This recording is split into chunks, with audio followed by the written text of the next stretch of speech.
I ate in silence while Mr. Gabbs over there kept talking on and on about something. I nodded when it felt appropriate, made vague sounds, and focused on the important thing: the sandwich. At least the food was amazing. For that alone, I'd definitely come back. And then he said, "How can you have so many?" Huh. Funny, right? I had no idea what he just said. Who said what to who? About what? Didn't matter. I just needed to finish eating. What annoyed me wasn't even that I wasn't listening. It was that he clearly wasn't noticing I wasn't listening, which meant he was basically talking at a wall. Somehow that bothered me. I don't like him like that, but still, if a handsome guy drags a girl out to eat, you'd think he'd at least pay attention to her. He probably just likes the sound of his own voice. Narcissist.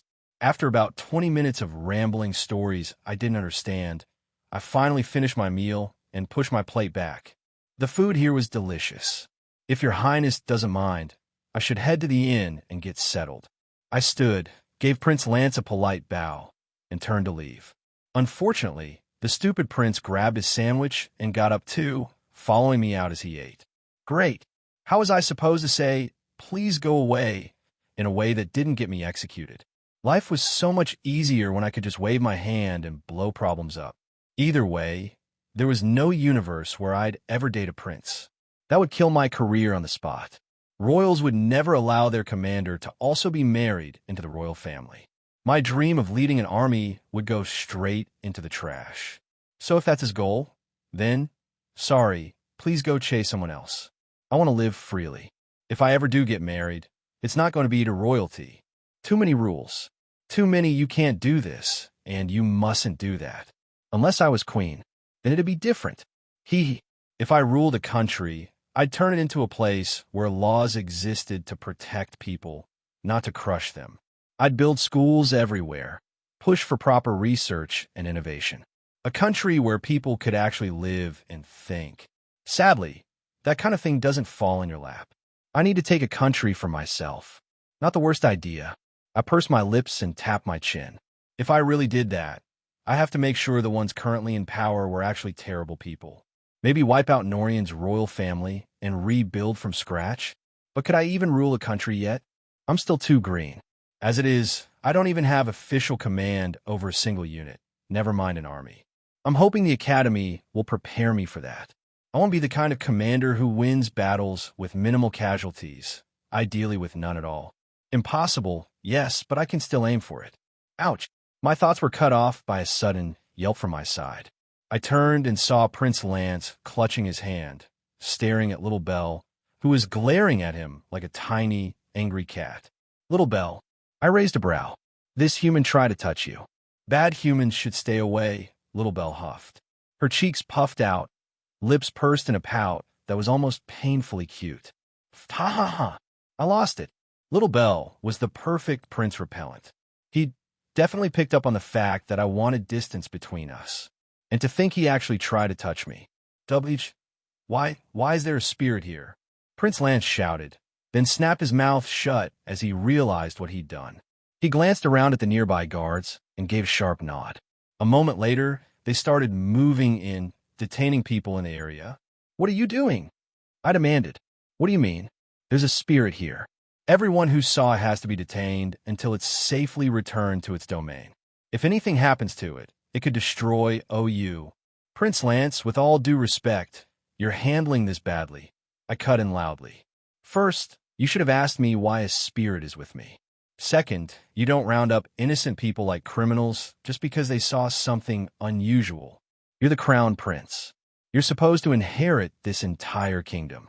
If you can't even stay calm in a situation like this, how are you going to be king?" Yes, I was way out of line. No, I didn't care. I could deal with him dragging me around and ordering me here and there, but the moment he started abusing his position and terrifying civilians, that was my limit. I flicked my wrist, and barriers sprang up around the people the guard were trying to grab, blocking their hands. "Faith, what are you doing? Are you rebelling?" Prince Lance shouted. "Rebelling?" I shot back. "I'm stopping an idiot prince from making a huge mistake. Little Belle is under my care. The spirit leader himself asked me to look after her." Yeah. Bad human. Bad. I stay with Faith." Little Belle chimed in loudly. Prince Lance stared at me, Then at Little Belle, eyes wide. This? It's not like I was hiding it, I said more calmly now. Little Belle just doesn't like other people, so she usually hides in my hair and watches from there. Even Adele can't touch her. I waved my hand again, and the barriers around the citizens dissolved. So, do you understand now that what you were doing was wrong? He stood there holding his head for a second, then finally lifted his hand and signaled the guards to back off. You're right, he said, exhaling. I acted out of line. Under my very surprised gaze, Prince Lance turned to the people who'd nearly been arrested and bowed his head. I apologize for my rash behavior. If anyone was injured, please report it to the knights. I will personally pay all medical expenses. Also, as compensation, each of you will receive 2 gold coins. 2 gold coins each. Give me for while you're at it. Jokes aside, I was honestly impressed. He admitted he was wrong and moved to fix it immediately. Not what I expected from a prince. Faith, I owe you for stopping me, he said, turning back to me. And I apologize for shouting at you. I acted out of fear.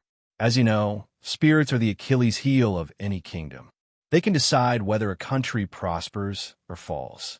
If you hadn't stopped me, I could have harmed innocence and angered a spirit at the same time. I never thought I'd hear such a straightforward apology from a prince of all people. It's fine, I replied. I just did what anyone should have. And I apologize for shouting at you as well. I let out a quiet breath. This whole mess was a good lesson for everyone. It showed just how much he actually cared about the kingdom. He'd been ready to throw away his reputation and a few dozen citizens' goodwill just to make sure his spirit stayed safe and the country didn't suffer. His method was wrong, yes, but his intention was to protect. I couldn't fully fault him for that. Now, then, I looked at him seriously. One important question. Why were you trying to touch a fair and pure maiden like me in the middle of the street? Cough. Prince Lance nearly choked on air. I was just trying to shoo away a bug from your shoulder. Liar. Bad human liar. Little Belle's voice rang out from my hair. Try to hug her, you did. Liar. Liar. Liar. I couldn't help laughing. Little Belle was the only existence in this kingdom, aside from the royal family, who could say whatever she wanted to the crown prince without worrying about losing her head. And as her caretaker, I guess that privilege sort of extended to me too. With Little Belle shrieking liar, liar, at him, Prince Lance's face went bright red. Faith, I just remembered I have something to take care of. I'll meet you again soon, he mumbled, then turned and walked off, sandwich in hand, with all his knights trailing behind him. All but one. The last knight stayed put. I glanced at him, and he gave me a stiff, awkward smile while scratching his head. I was ordered by the captain to guard you. Do what you have to, I said with a nod, then started down the street. As long as he didn't get in my way, I didn't care. It's not like anyone here was better suited to protect Little Belle than me anyway. She refused to leave my hair most of the time and had promised not to run off or show herself unless necessary. Things only got loud because a certain prince decided to get handsy. Why I didn't get was why. Why was he even trying to hit on me? It's not like I ever gave him a hint I liked him. Adele was right. Her brother really is a playboy. So, in my heart, I officially stamped Prince Lance Certified Flirt. The capital had way more to see than I'd imagined. Shops lined the streets, each selling their own quirky creations. I honestly thought a noble-heavy kingdom would stifle innovation, but I was completely wrong. There were all kinds of magic-based appliances that reminded me of Earth. For example, the heat box, basically a microwave that used fire magic. You put your food on a special metal plate, stick it in, and the magic heats it up. There were magical dishwashers, laundry devices, and a dozen other things. You could pretty much find a magical version of any household appliance from Earth.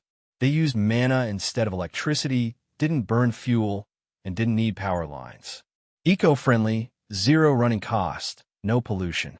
Honestly, magic appliances kind of beat Earth tech. I wandered for what felt like half a day before finally reaching the inn. It was the closest one to the city gate. The house I'd be moving into later was apparently on the floating island near the academy, about a 15-minute walk from there. I had no idea how big it was, but since it was a gift from the king, I doubted it would be small. More house meant more cleaning. I hate cleaning. The inn was called the Hayward Inn. Adele told me it was the most secure inn in this part of the city, and from the looks of it, she was right. Knights guarded the front doors. The knight shadowing me gave them a nod, and they let us in without question. The entrance itself was impressive. The building was brick, but the front doors were made of thick, tinted blue glass. Compared to the other buildings on the street, this place was clearly several notches fancier. The whole city actually gave off an early 1920s New York vibe. Brick and mortar buildings, most about 7 to 10 stories tall. Closer to the center, I'd spotted a few structures that had to be 20 floors or more, probably using metal frame construction. It all made me feel oddly nostalgic. Inside, the reception hall looked like a high-end hotel from a drama. A wide-open lobby, tall white pillars, lounge couches placed neatly around, and a front desk trimmed with gold over rich reddish wood. 3 young women in crisp collared uniforms stood behind the counter. One of them stepped out as soon as she saw me. "Miss Cerilia, I presume?" "Yes, that's me," I answered, a bit confused. Then I remembered, how many demi-humans out there have horns, a tail, and my exact hair and eyes? Not many. "It's a pleasure to finally meet you," she said with a polite smile. "Princess Adelia sent us your description in advance, which is how I recognized you. My name is Selly. Welcome to the capital. Your royal suite is already prepared. Please, this way." I followed Selly, my assigned guard trailing behind us. For a second, I wondered if he was going to stand outside my door all night. The idea felt strange. I wasn't used to this kind of treatment. It almost made me feel like some kind of princess. Selly led us into a private lift that went straight up to the royal suite floor. When we stepped out, there was a short hallway. A small room off to the right, which Selly explained was the servants' room, likely where the knight would stay. At the end of the hall, past several layers of magic defenses, was the suite itself. Before we could enter, though, I had to be registered with the defense system. That meant feeding a bit of my mana into a special magic array. Apparently, only the royal family is normally allowed to use this room, so the method for registering a new user is kept strictly between them and Selly, who turned out to be a top executive for the inn's parent company, currently working reception just for me. Once my mana was recognized by the system, the barriers let me pass. The knight, however, couldn't come in unless the defenses were temporarily shut down, so only Selly stepped through the door with me. "Miss Cerilia, a few maids from the castle will be coming shortly," Selly said. "I apologize that they weren't here before your arrival." "Maids?" I blinked at her. I hadn't expected that. People waiting on me. That felt wrong somehow. If I got used to this, would I even want to go back to normal life? The only people who'd taken care of me before were my parents, in my past life and this one. And that was just being a child. This was different. "Yes," Selly confirmed. "Princess Adelia asked us to arrange it. When they arrive, you'll need to allow them through the defenses. You can use the blue orb by the door to temporarily shut the barrier off. There's another orb on the outside as well. Just inject mana into it to open a path for your guests." She went on to explain the rest of the facilities, the call system for staff, the links between the hallway and front desk via magic runes, and how the royal suite had access to the kitchen at any time. "If there's anything you need, just use the call stone. The kitchen is open day and night for royal suite guests. You can order freely or choose from a menu on the table there." "Okay, thank you." I couldn't deny it. I was getting a little excited. It all felt like some absurdly expensive vacation that I hadn't paid for. Meals and lodging were fully covered by the royal family. Adele had warned me, though, anything beyond daily necessities was my own responsibility. Fair enough, especially since she'd already spent a ridiculous amount on me. I really needed to save up and buy her something nice one day. I took my time walking through the suite. It wasn't just a room. It was basically a huge apartment. And yet, despite how fancy and comfortable it was, the emptiness made it feel a bit lonely. Just me. No noise. Too much space. "I guess I can work on my fusion magic for a bit," I muttered. I walked over to the glass doors leading out to the rooftop garden and slid them open.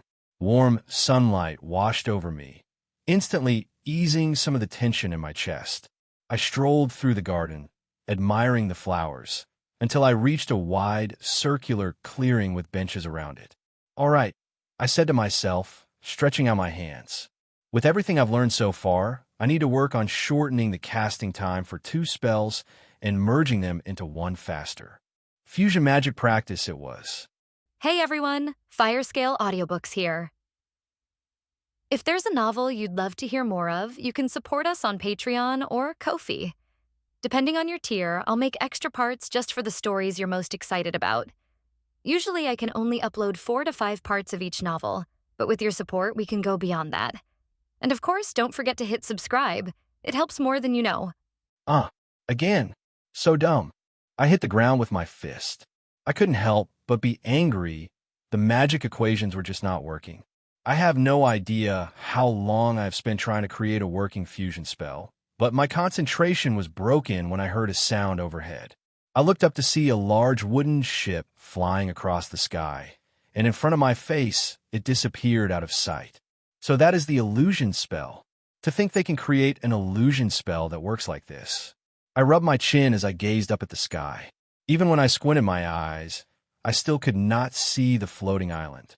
Well, I still need to go to the academy, and I'm pretty sure the place the king would be preparing for me to live and will be on the floating island.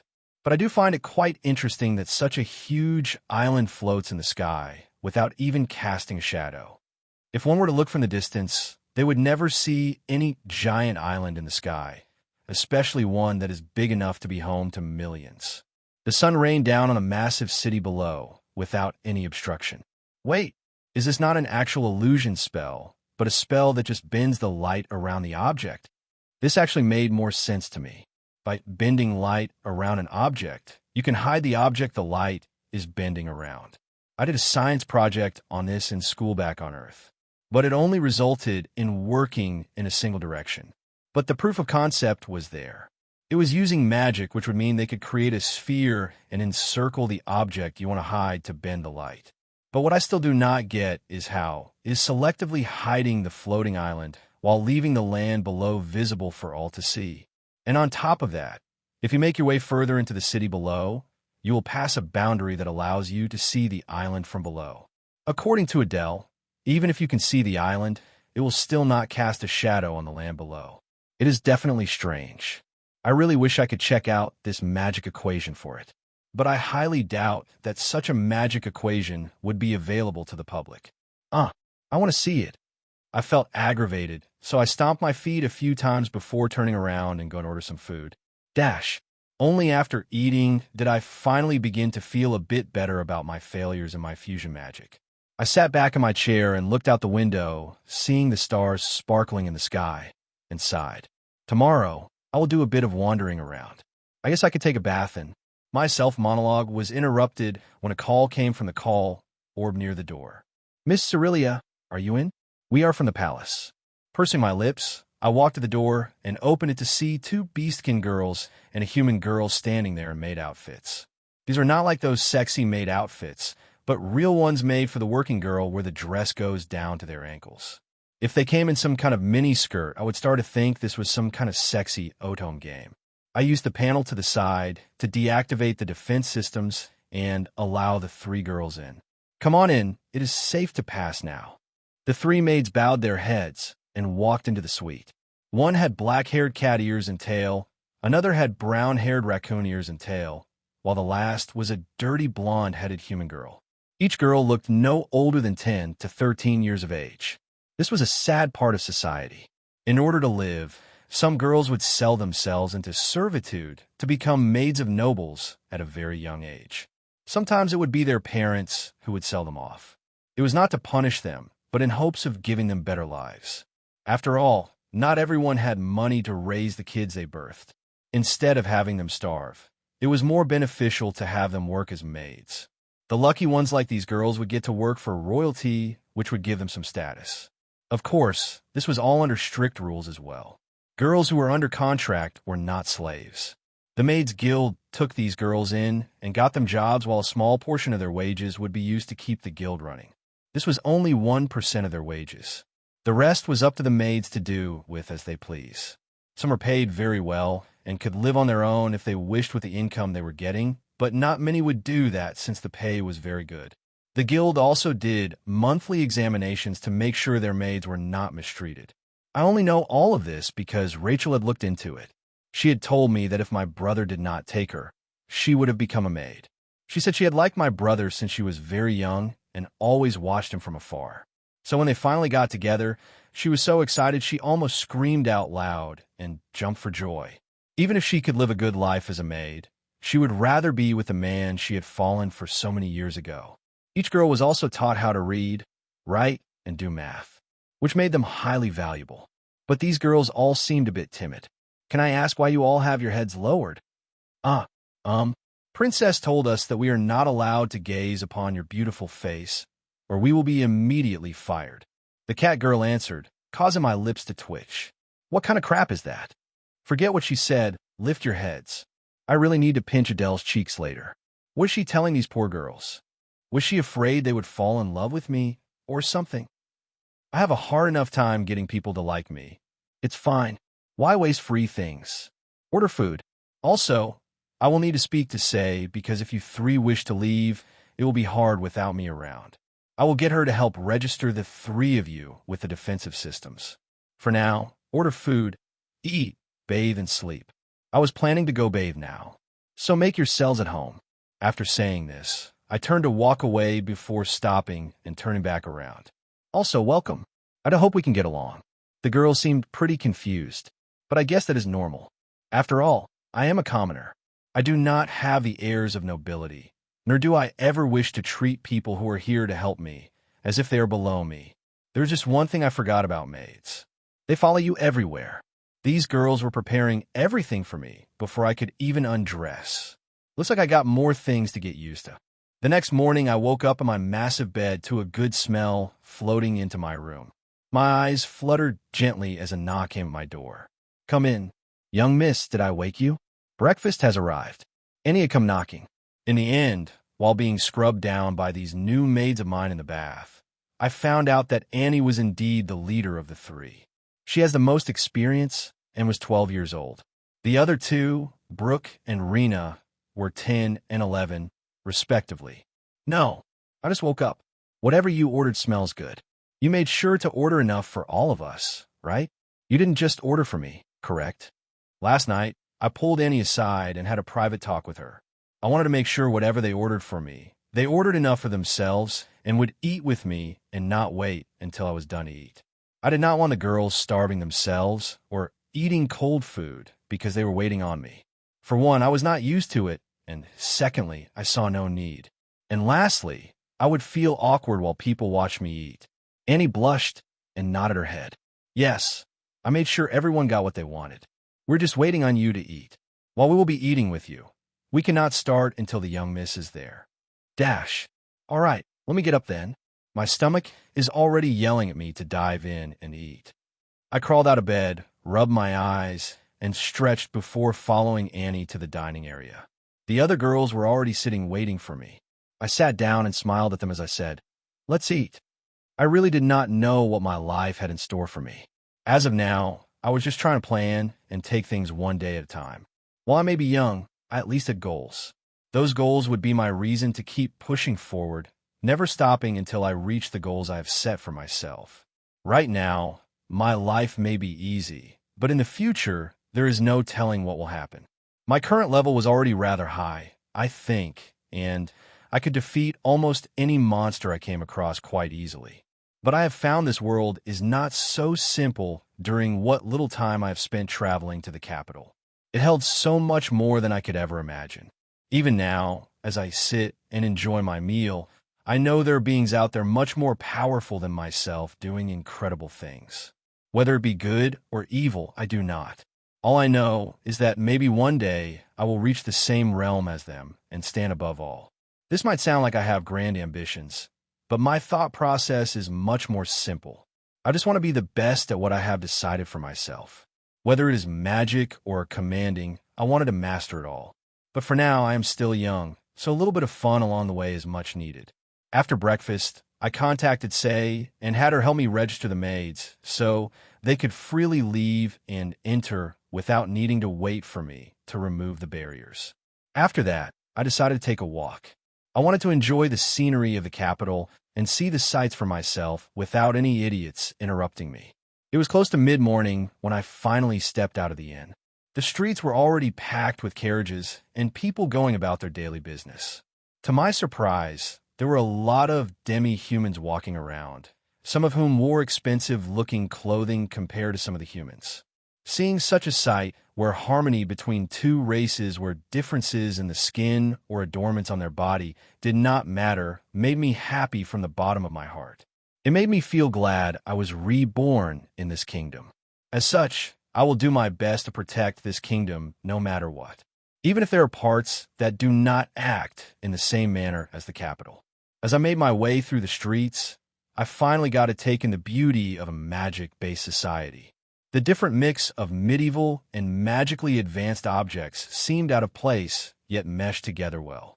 The society of this world has been going on longer than Earth's, but it has developed in a way that it has mixed old and new, so well that it doesn't need to go as far and beyond as Earth did.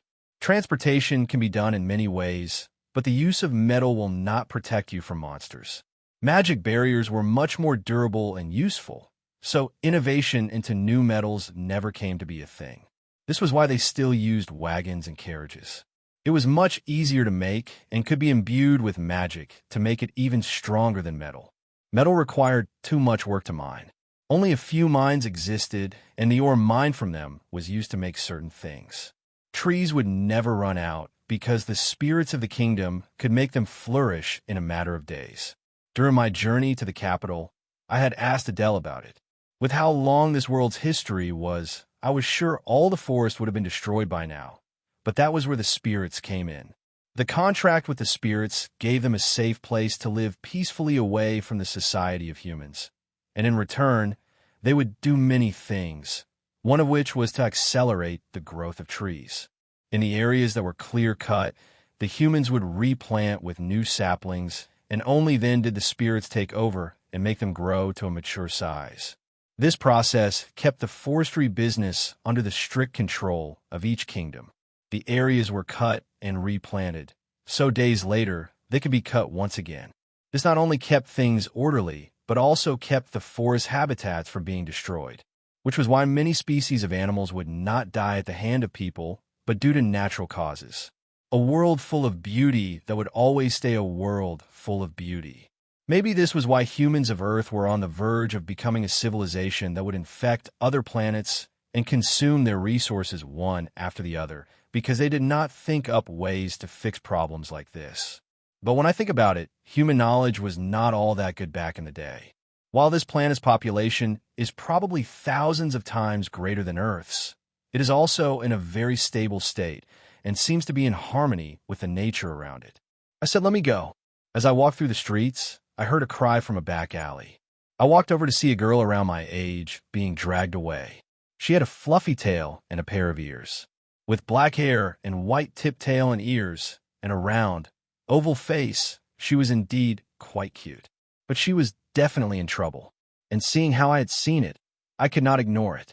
Wind rush. I sped along and quickly caught up to the group of men that were trying to pull the girl down the alleyway. "Hold it, huh?" A spiky-haired young man turned and snarled at me. He was wearing spiked clothing and, well, I guess it was supposed to be cool-looking. "Oh, what?" The girl said to let go of her. "I will give you to the count of 3 to do so, or you will regret it," I said with a sly smile on my face. My arms were crossed across my chest while I stood in my most hero-like pose.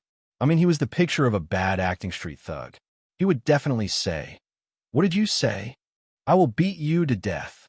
Get her, boys." Or, "Look, boys, another one wants to come play with us."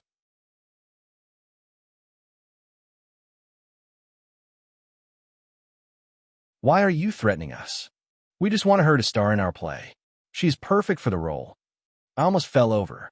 So they were not dressed like that because they wanted to. What play happens in a back alley? I was very confused. "Actually, you both would be perfect for the heroines. We just need you to say a few lines. Our actresses who were supposed to be performing got into an accident and can't make it. The show will start soon, so please." Another man in suspenders and a weird shirt spoke up, causing me to stare at them in disbelief. I turned and looked at the fox girl, who also looked very confused and really did not know what to say. This was definitely not the situation I had imagined. You cannot go pulling on random girls. I yelled as I stood in front of the 3 men who had attempted to kidnap the black-haired fox girl. We are sorry. We were just in a rush. If we do not have 2 females play the 2 roles we are missing, we will not be able to put on our show. The spiky-haired man cried out. I could see that the 3 of them were sorry and also desperate. As long as the play is not indecent, I do not mind helping. I then looked over at the fox-haired girl who was still standing around with a confused expression. What do you think? If you're doing it, I will too. The fox girl answered. Her cheeks blushed as she lowered her head. Then let's check it out. My name's Faith, what's yours? I was in no way talking to the 3 men. I was still a little aggravated with them. To be honest, I was hoping I could fluff the tail of the fox girl at some point, since it looked very soft. I, of course, knew that this was very rude, so I would never do it unless I asked first. But as someone who also has a tail of her own, it would not be right to ask either. So I can only befriend her and hope she will let me fluff at some point. The fox girl looked up at me with her big amber-colored eyes. Sophie, dash. Then Sophie, let's go. I reached out my hand to her. She hesitated for a moment before taking my hand and letting me pull her along.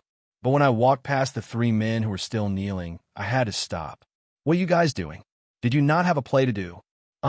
Let's go. The 3 men quickly got up and lead the way. Come to find out, while the place we were just in was indeed an alley, the location of the play was actually at a large dugout theater. The whole place was dug out of the ground, and stone was laid out in a stadium seating fashion, looking down at the main open stage. The play could be seen from all sides.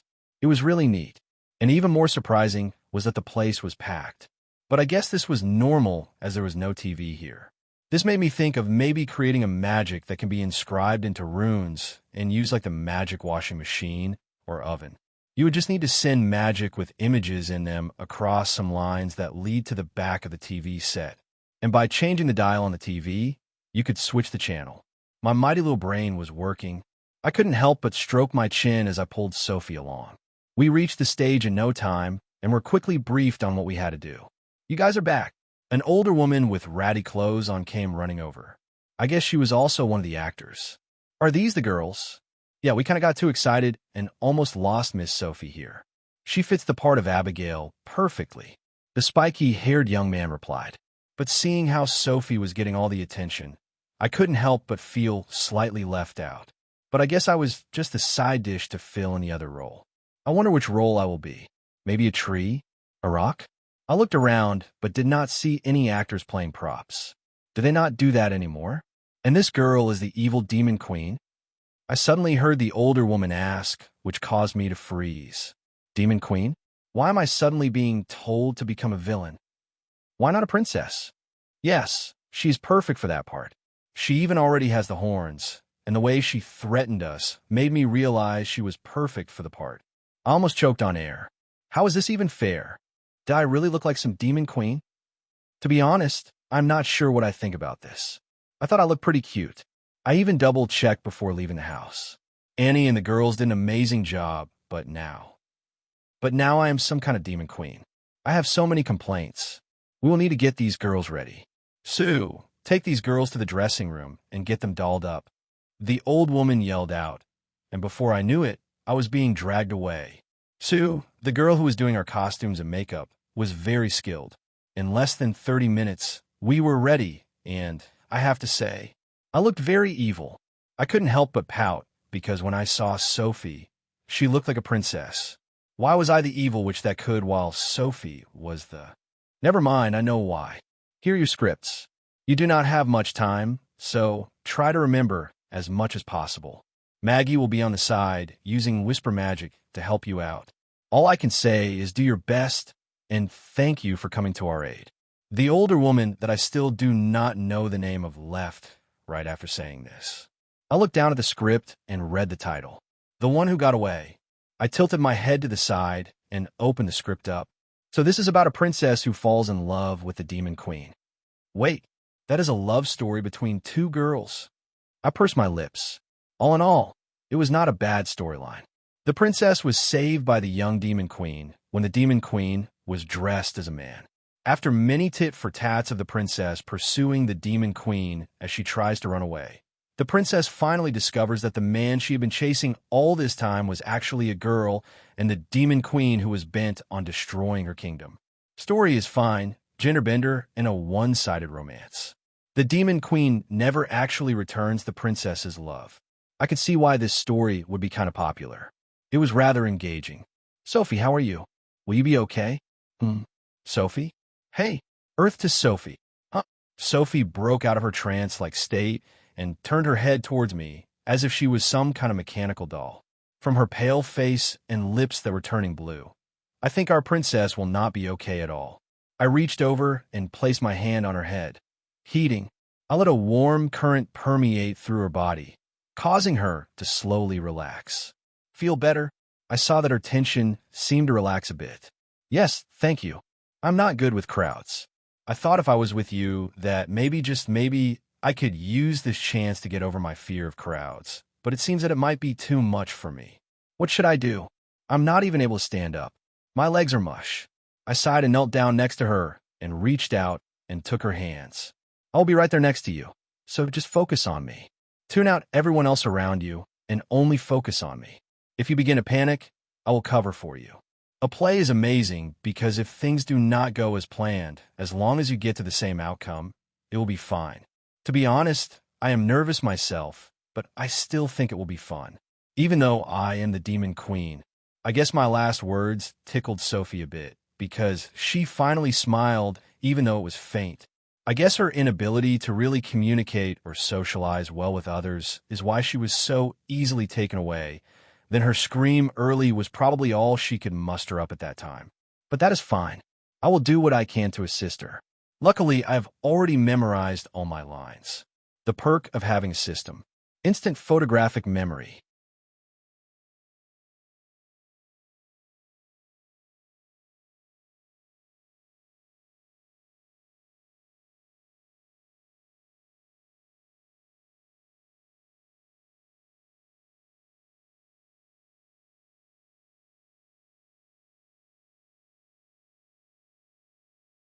Luckily, the script was well structured, with every name on it next to their lines and how they should act at that point. Just try to remember as much as you can.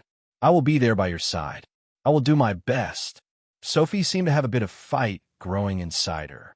I just hoped it would last until we got on stage. I am no master of the acting arts, so wait, I could be a partial master. Let's see here. Acting only has 1 point level to it for it to be mastered.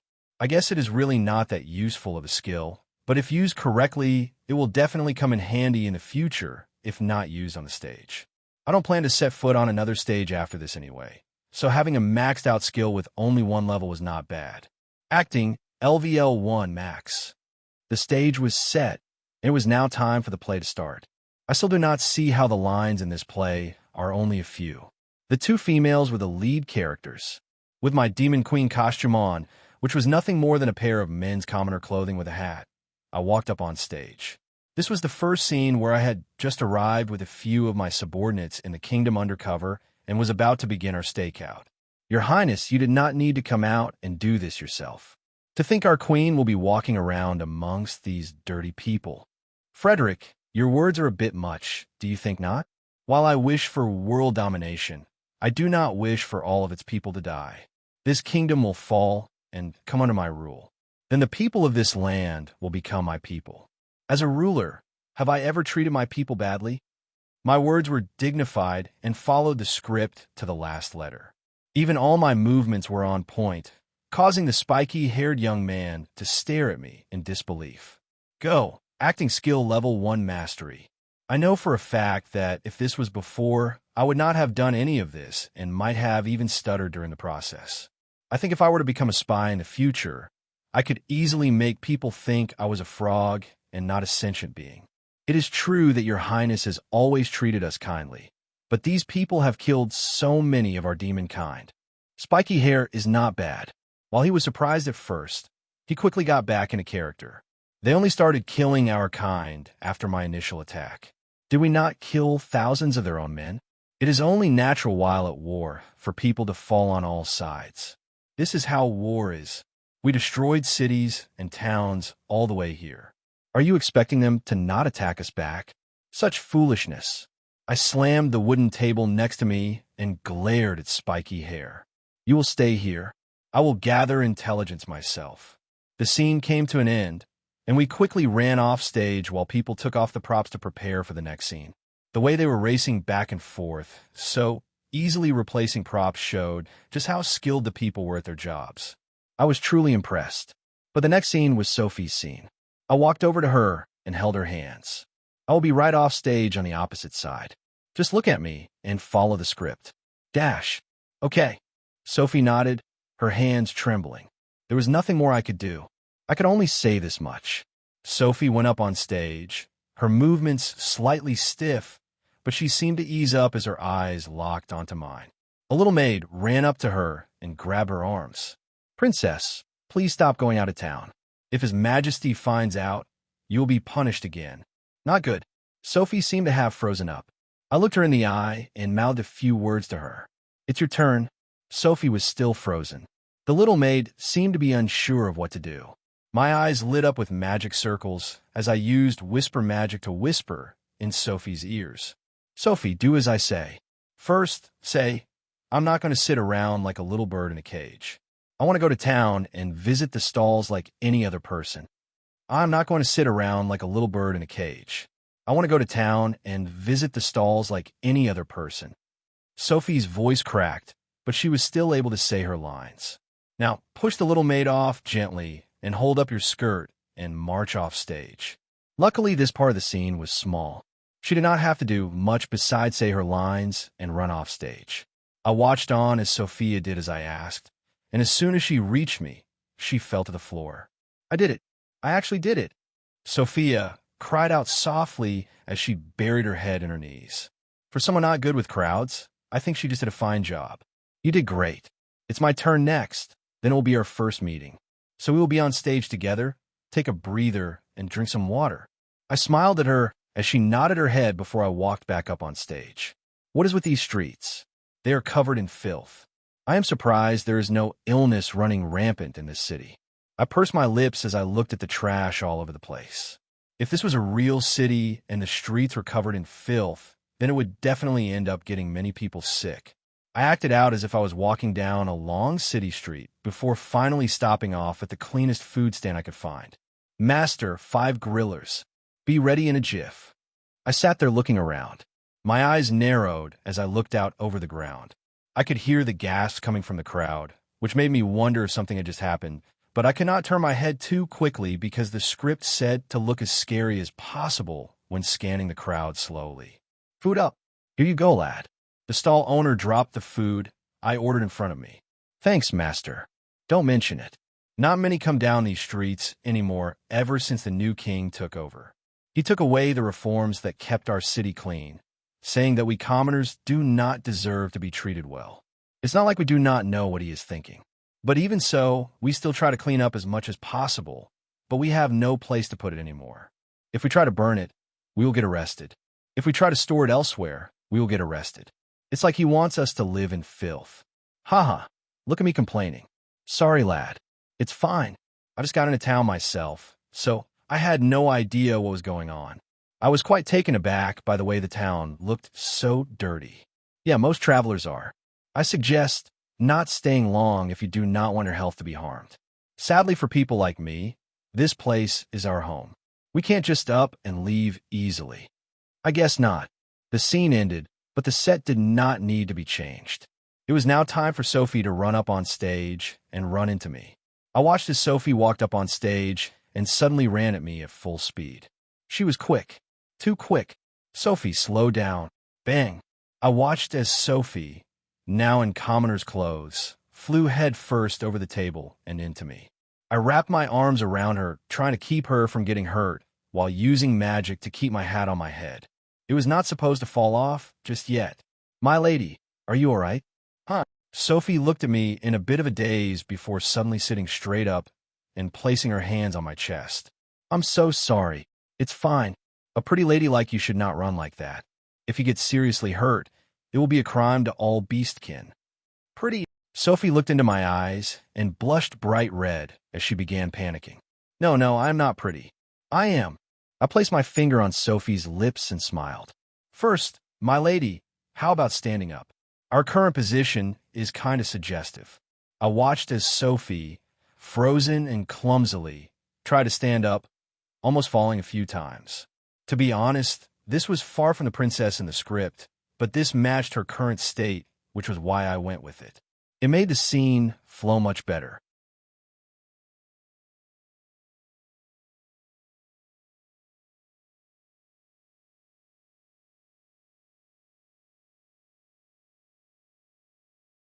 I stood up and dusted off my clothes before placing my hand on Sophie's head. Since my lunch has been eaten by the ground, I will now be off. But my lady, be careful from now on. Sophie's expression was perfect. She blushed and lowered her head. Good job, Sophie. With the scene now complete, I turned and began walking off stage. I used detection magic to see how Sophie was doing, and when I saw her staring at my retreating back with blushed cheeks, I knew things had ended perfectly. Although it did take her a little bit to realize she needed to get off the stage. Off stage, the older woman came over to me. Girl, you really saved the scene. Just follow how you are acting with the princess, and the rest of us will follow up. I will do what I can to make sure we can make it through. The next scene came, and I was now supposed to be walking down the street. Behind me, the nervous Sophie was supposed to be hiding here and there, but instead, she was fidgeting as she walked in a straight path towards me.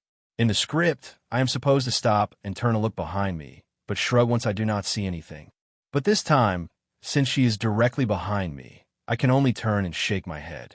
Silly girl, when following someone, you must know it is better to try to hide in the process. Sophie's face turned red. I guess she realized her mistake. She looked left and right before quickly hiding behind a tall prop. It was just that the prop was a street lamp. I shrugged and turned around and continued going. The scenes continued on, and Sophie was stumbling through them, unsure of how to act. When it was time for her to speak her lines, I would help her along. Now it finally came down to the last scene. Somehow we had made it this far. This scene was the scene that would finish up everything. It was the scene where the princess would confess her love to the demon queen, only to be heartbroken in the end. But things were not going as planned. And no matter if that Sophie couldn't stop stuttering, which was never going to make the scene end nicely. I could only think of one solution to this. Using whisper magic, I sent Sophie a message. Sophie shout, I just can't do this, and run off stage. Now hurry up. Dash. Sophie's body jolted as she yelled out in surprise. I just can't do hits. Before turning completely red and running off stage with her hands covering her face. She bit her tongue in the end. I really did not know whether to laugh or cry. For better or worse, she did play the part of a princess, but one that was very shy. I guess it is time to end it all. To think, after chasing me for so long, she would run away on her own. This is good. I can relax knowing I can destroy this kingdom. But I guess I can spare her life. Although she was a princess, I can say for sure she was not like the rest of the royal family. I raised my head and looked up at the castle prop as the lights dimmed. Only then did I walk off stage. Since that was the last scene, the stage was being cleared while the narrator finished the storyline.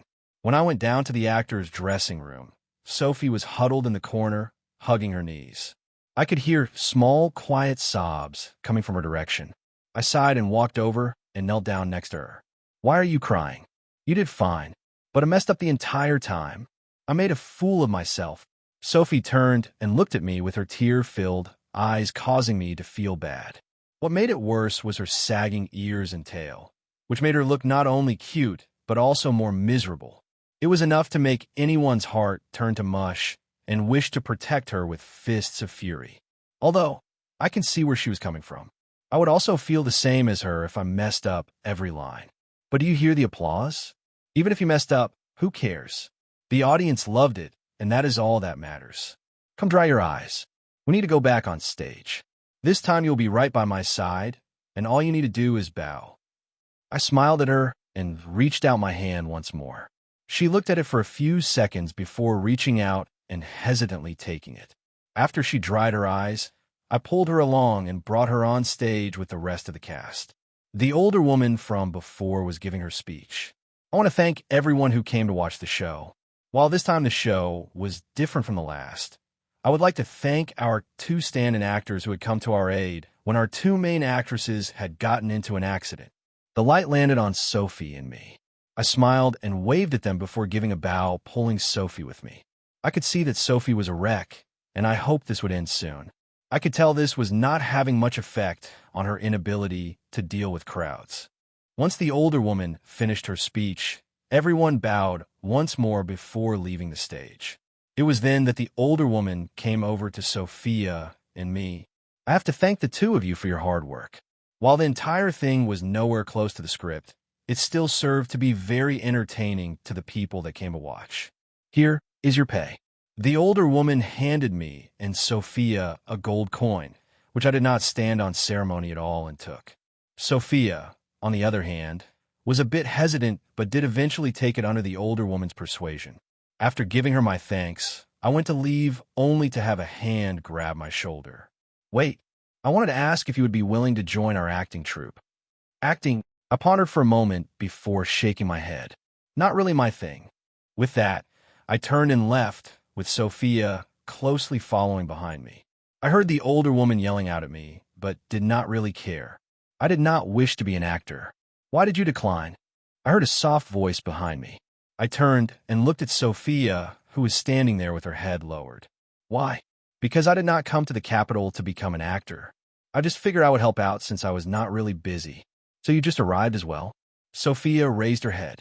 Her ears and tail were still slumped down, so I guess she was still upset over the play. That I did. I'm going to be going to the Royal Magic Academy next month. As I said this, I saw Sophia's eyes grow wide. You are attending the academy as well? As well.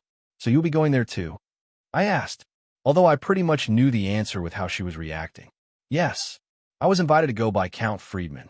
He had taken a liking to me. He is probably out looking for me right now.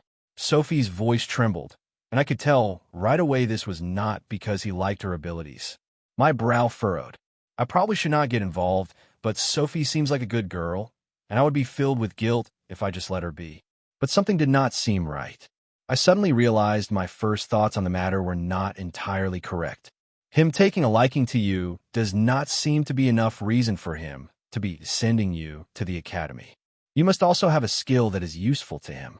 If it was just as simple as the Count being a sick bastard who would go after young girls, he would not send Sophie to the academy. The money would not be worth it. He could just lock her up in his house. So my guess is that Sophie is adept at something. I was born with a high affinity with spatial magic. Now it made sense. I had read there were some people who had a perfect affinity to certain types of magic. This affinity allows them to cast magic at a much lower cost. While spatial magic requires a large amount of mana, if you have a high affinity with it, then it would be much easier to cast from a young age. And the space she could open would also be bigger. That explains it. I can also use spatial magic.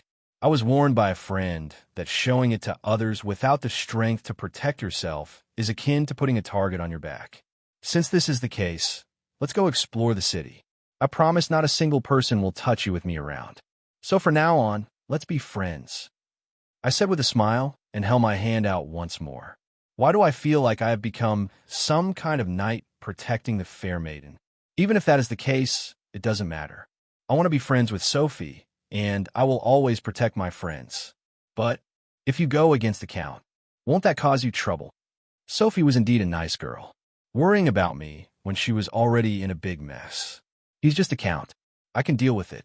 Plus, if you come and stay with me, he won't even be able to get through my front door. You will be fine. I reached out and grabbed her hand and began pulling her along, off to explore the capital. I kind of hoped that this Count guy would show up. I bet he is some pig who can't even get a wife. So he had to go off to a village and pick up a girl from there. But his tastes were just, I really want to beat some sense into him. If he tries to make a fuss, I do have a few ways of dealing with him that would make it so no one would know where he went to. It might sound evil, but to protect my new friend, I will make him disappear. Sadly, I know I can't just do that without a good cause. The more I thought about it, the more I couldn't help sighing inwardly. What kind of mess am I getting myself into? The more I think about it, and I know that violence is not the answer, but if it truly comes down to it, I will use what force I need to. I do not wish to deal with such things, but now that I have decided to befriend Sophie, I will protect her as such. A person who abandons their friends is not a person. At least this is how I see things.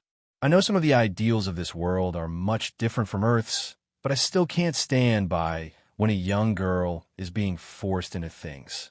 Sophie, let's go to the sandwich shop I went to yesterday. It was pretty good. Huh? Okay. As always, Sophie seems to be spaced out. She is probably still trying to understand what is happening. I dragged Sophie all the way to the sandwich shop I went to yesterday with the prince. I really wish to try out a different sandwich this time. While the sandwich I had last time was really good, with the prince being there, I did not really get to enjoy it. What can I get you two lovely ladies? The shop owner asked.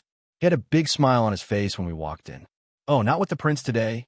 Why would I even wish to be with that idiot? I asked with a sour face.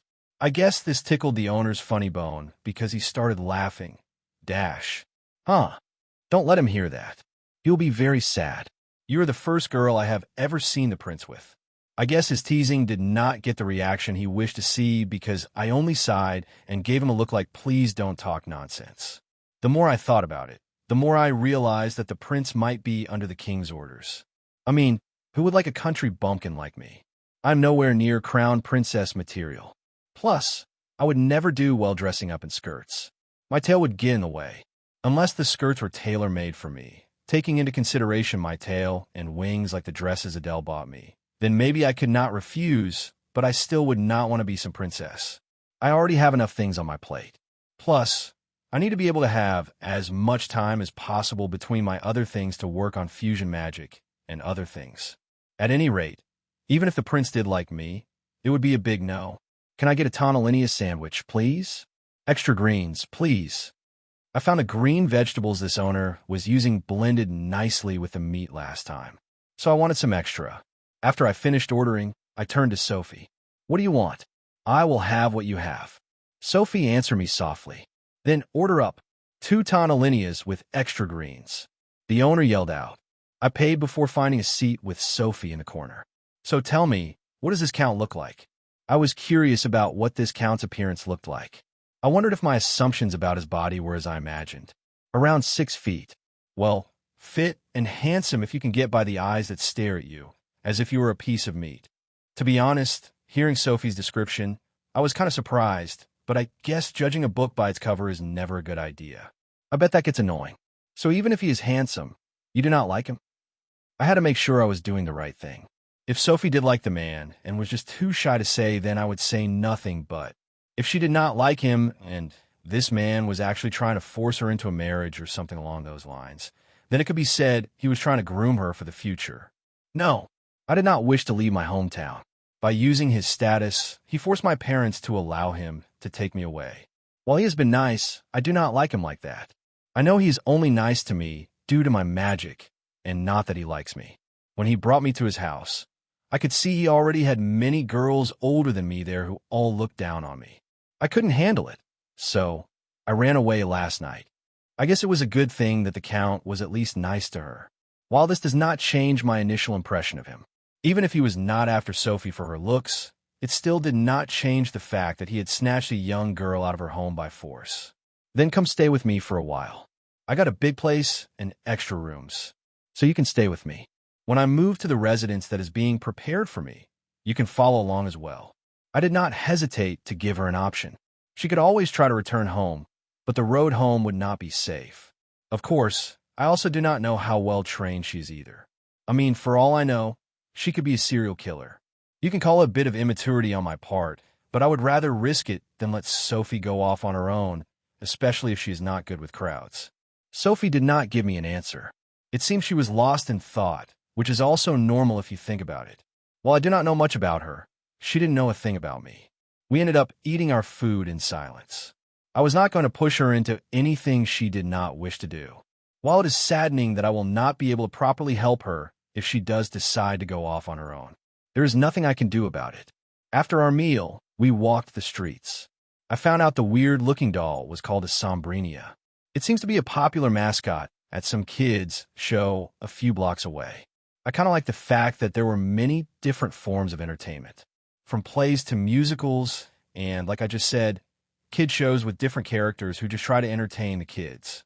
But surprisingly, no one even thought to make a school for the kids to go to learn.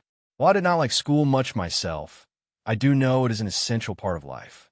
If schools are done in an object-oriented fashion, then kids can go and learn everything they need to learn for certain skills while still getting the basics: reading, writing, basic arithmetic, and, of course, magic. All the essentials to get by in their daily lives, plus the skills they wish to learn, a trade they can make money at. No need for extra stuff unless the students wish to learn it. History is not essential. What happens in the past should stay in the past. The future is what everyone should be looking towards. Now, this may be my own bias, as I hated history because I saw no need for it, but it is definitely not worth it. You only need to learn what you need to at the time of needing the information. Like, let's say you're doing research on a subject. It would be good to look up information and see if anyone has ever researched it before. Then you can take the time to learn the history of that subject, so you can change things in your own research. While I know I may be contradicting myself, I did indeed learn the history of this world, but that is only because the history of a fantasy world is much more entertaining than the history of Earth. But I still say it is not really essential. Well, I guess ancient learning languages might be a good idea, but that is only if you are researching something to do with the ancient societies. At any rate, it has been a half hour, and Sophie still hasn't said a word. She still seems to be lost in thought. She only smiles here and there. Why do I feel like this is what I was doing with the prince? After leaving the shop with the strange doll, I stopped off at a street vendor, which was selling some kind of treat. "Sophie, do you want one?" No answer. I turned to see Sophie standing there with her head lowered. "Faith, you said I could stay with you, right? Will I cause an issue for you?" "An issue? Why would it cause an issue? If anything, my place is probably the most secure place in this part of the city. I'm not forcing you to do anything you do not wish to do. I just wanted to give you an option so you do not need to sleep outside or try to leave the capital on your own. Traveling alone is not easy. There are a lot of idiots out there, like an idiot hero, an idiot prince, idiot bandits, a lot of things that I did not say out loud. Then, if you are willing to allow me to stay with you." I sighed, seeing Sophie lowering her head once more. I wonder what made her this way. I guess things will come in time. She already told me about her problem, but there seems to be more to it. I would not have offered if I was not willing. I said with a smile. Only when I answered did Sophie raise her head once more. I do hope she will be more comfortable, but I fear she will lose her spot at the academy now that she is going against the Count. "Why? Why would you go so far from me, a person you just met?" Sophie asked suddenly. I can understand why she would ask this. I would ask the same thing. A complete stranger was going above and beyond to help them. It just didn't seem ordinary. Why not? Are we not friends now? I mean, we beat up bad guys together, acted in a play together, and even had lunch together. Are these not things friends do? I asked with a bright smile. Sophie seemed stunned by my answer. She kept mumbling the word friends over and over. "Friends? You really wish to be my friend? I mean, I'm nothing but a lowly demi." Sophie, do not tell me this entire time you did not realize I was a demi-human?" Sophie's entire face turned bright red. I guess I hit it spot on. Did she really not see my horns, tail, and wings? Dash. Then, let's be friends. Sophie clenched her fist and nodded her head. I guess now realizing I was a demi-human made her feel more confident. This was good as a cute fox girl. She should be more confident. Back on Earth, fox girls were a thing of many boys' fantasies. I only know this because of all the web novels I read that dealt with them were pretty popular, and the comment section was filled with a bunch of pervs. There's something about the fluff that gets them, I guess. At least now I have officially made my second friend. I may even be able to talk to Adele and see if we can get Sophie into the academy as well. Having an affinity for spatial magic was something that was probably unheard of and would make her a great resource to the kingdom. Even though I have my inventory and can also cast spatial magic if I truly wish to, once I learn the magic equation, that is, I would not mind having a comrade next to me who could use it as well. Being able to bring artillery in on different sides of the battlefield is like a dream come true. Sneak in and set up pre-made defenses or artillery. Now that I'm thinking about it, this would be very OP. I can imagine bringing in something like a magic cannon and setting it up behind the enemy's line and just letting it go to town. They would not think a single person would flank them and place down such heavy artillery. Just thinking of the possibilities was making me grow excited. Faith! Sorry I was lost in thought. When I get carried away, I lose touch with reality. I wonder if I will become a military nut in the future. But this one thing made me think of more ideas. But I would need the help of people more proficient in the area of magic weapon crafting. In other words, the dwarves. I will need to visit their kingdom sometime in the future. I ended up buying 2 treats and pushing one into Sapi's hands. She did not seem as reluctant as before as she took and began nibbling on it. We have most of the day ahead of us, so what shall we do? I do not know. I have never been to the capital. Sophie replied as she looked around at the stores. I should have expected such an answer. After all, she was just like me. You girls looking for something to do? The stall owner who sold us the treat chimed in. I turned and looked at him, but was unsure if this was one of those fake modeling agency type deals that pick up girls to do a fake photo shoot, only make them do something bad. I held my suspicions, and since this world had no such things as I asked, do you know of a good place we can visit? If you're not in too much of a hurry, you can check out the street show that is going on down the street. It's the annual Harvest Fest, which brings out a bunch of street performers who do many different things. It is quite the show, and it is free. Thanks, we will go check it out. I waved at the stall owner and grabbed Sophie's hand and began running in the direction he had pointed in. But who would have thought that by just down the street? He meant like an hour's walk. But I had to say that when we arrived, my eyes were filled with different color streamers and balloons of all kinds. Magic lights of different animals danced just over our heads. They were not high up, so you could not see them unless you were in the area. Men on unicycles rolled around while juggling torches. People dressed up in funny clothes and strange makeup walked around trying to make people laugh. I guess they were supposed to be clowns, but they did not look like clowns on Earth. They seemed more like a jester that you would see in ancient times back on Earth, but scarier looking. But for some reason, the kids who were on the streets were laughing and enjoying the show they were performing. The entire thing closely resembled that of a huge circus, and the people were wandering around having a good time. I do believe this event was more geared towards kids, because there were many more kids here. Unlike the play I acted in earlier, sword swallowers and flame eaters did their things to entertain the crowd. It was really fun to see, as I have never seen such things in both of my lives. I only ever imagined them as I read the novels that told about them. But seeing them in real life was much more amazing than I had ever thought. Sophie's eyes were also shining as she watched the shows going on. We watched the show for some time before walking over to a concession stand for some drinks. The day was hot, so standing out in the sun was making us sweat and very thirsty. The drink we bought was called Furton, a strange mix of wild fruits and greens that you can get in the forest not far from the capital. The strange thing about this drink was that it was said to be very healthy, yet did not taste bad. You would think with its deep greenish-orange color that it would be a strange flavor, but it was actually quite good, and best of all, it cooled the body. It was tangy yet sweet. We walked around the area and watched many of the shows when we spotted a tent off to the side that seemed to be doing some kind of fortune-telling. The line was not long, so the two of us decided to check it out. The tent was purple in color with what looked like moons and stars imprinted on it. I have never heard of fortune-telling in this world before, so this was kind of unique.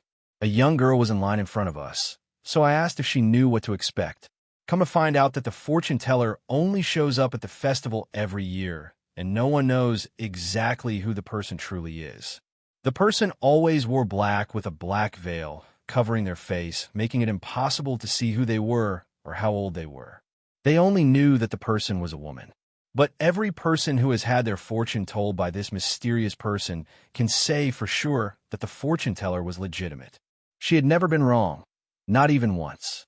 I kind of felt it was hard to believe.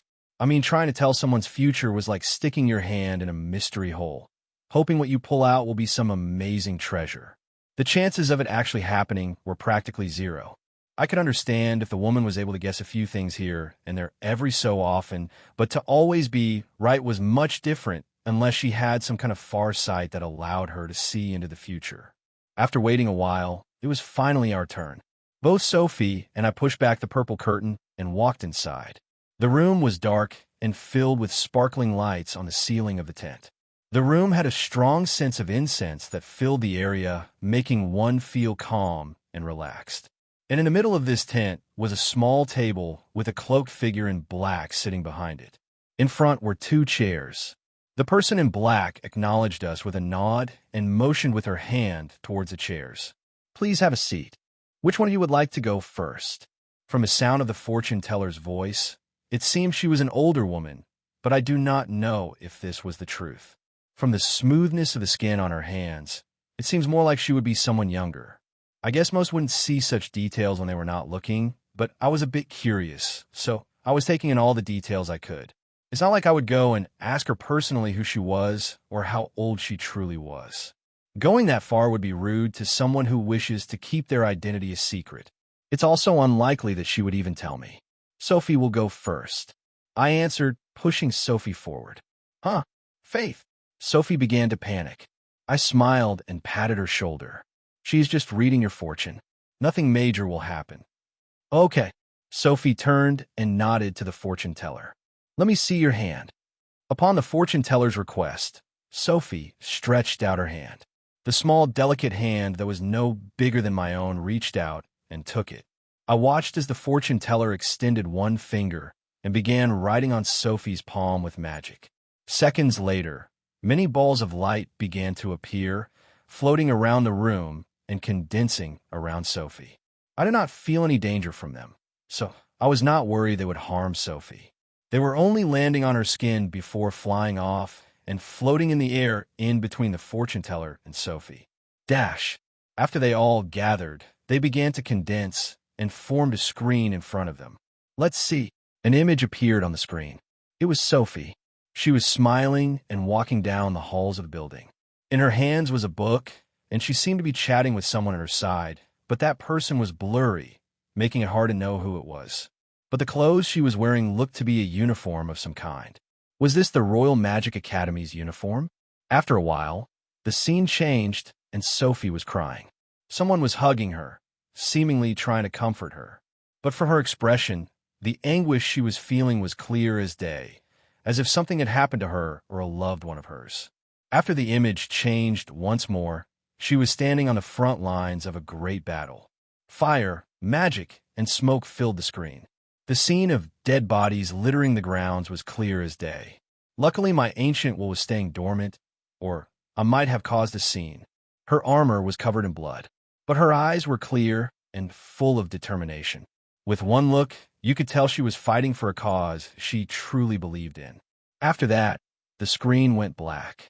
There was nothing else to see. I looked over at Sophie, whose expression was hard to read. I could not tell what she was thinking at this time. "Girl, do not think too much about it. The future is not always set in stone. When the time comes, things will slowly fall into place. Let the things that will come, come." I nudged Sophie with my elbow to get her attention. As she said, "What will come will come. No sense in thinking about it now." Sophie hummed an acknowledgement, but I could tell she was still thinking about it. I sighed and looked over at the fortune teller. "Can you read my next?" "Yes, of course. Let me see your hand." I reached out with my hand, and just like before, the fortune teller took it, but for some reason, she did not start right away. She only held it for a few seconds before finally going to work.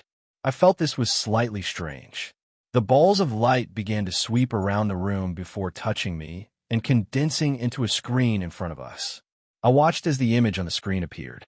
This time it showed me in the Royal Magic Academy's uniform, but I was sitting in class. Next to me, definitely asleep, was Adele, who was using my shoulder for a pillow, and to my right was Sophie, who was scribbling notes onto the paper as she took the class seriously. I can only guess I was paying attention. I'm not sure since I do not know what I look like when I am paying attention. The scene changed again, and now my eyes almost fell out of my head. The other person on the screen was too blurry to make out, and I'm not sure what sex they were, but they definitely had long golden or blonde hair. It was hard to tell, and it was definitely me kissing someone. My cheeks instantly heated up.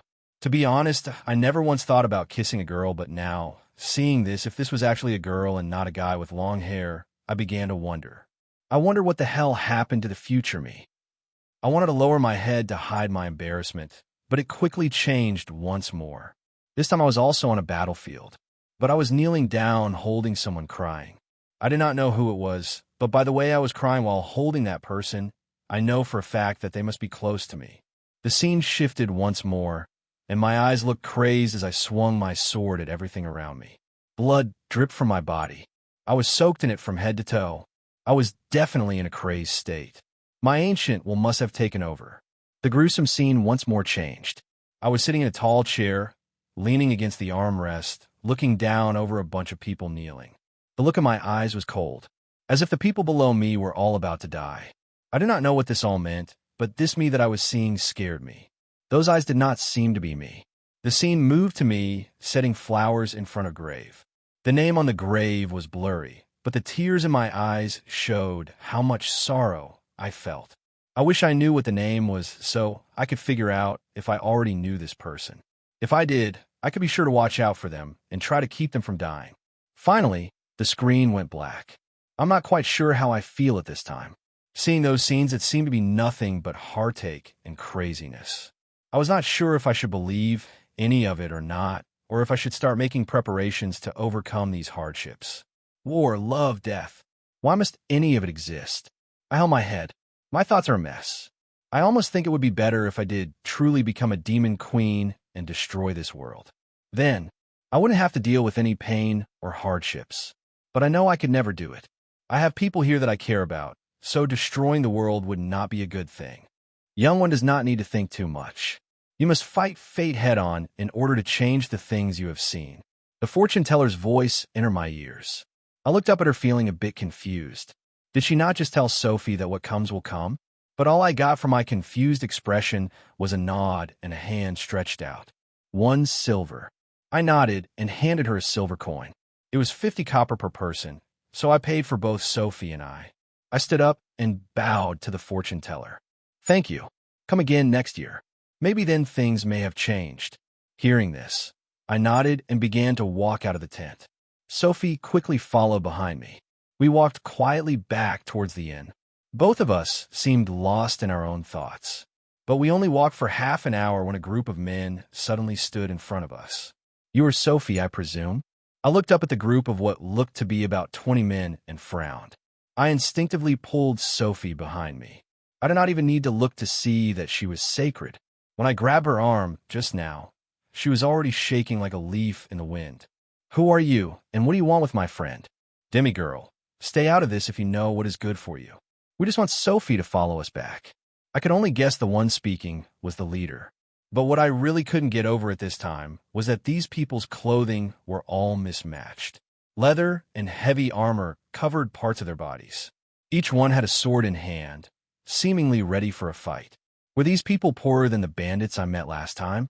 If you want to force my friend to follow you, then I will have no choice but to get involved. After saying this, I drew the sword at my side. Why are all demis so stupid? Get rid of her and do it quickly. Our boss does not like to wait. The leader of the group yelled out. On his words, 3 men charged at me. I could only try to protect Sophie while fending them off. But I was naive. I did not take a good enough look around my surroundings. Right as the 3 men struck out at me, 2 more came from our back and grabbed Sophie. Before I could even react, I was surrounded.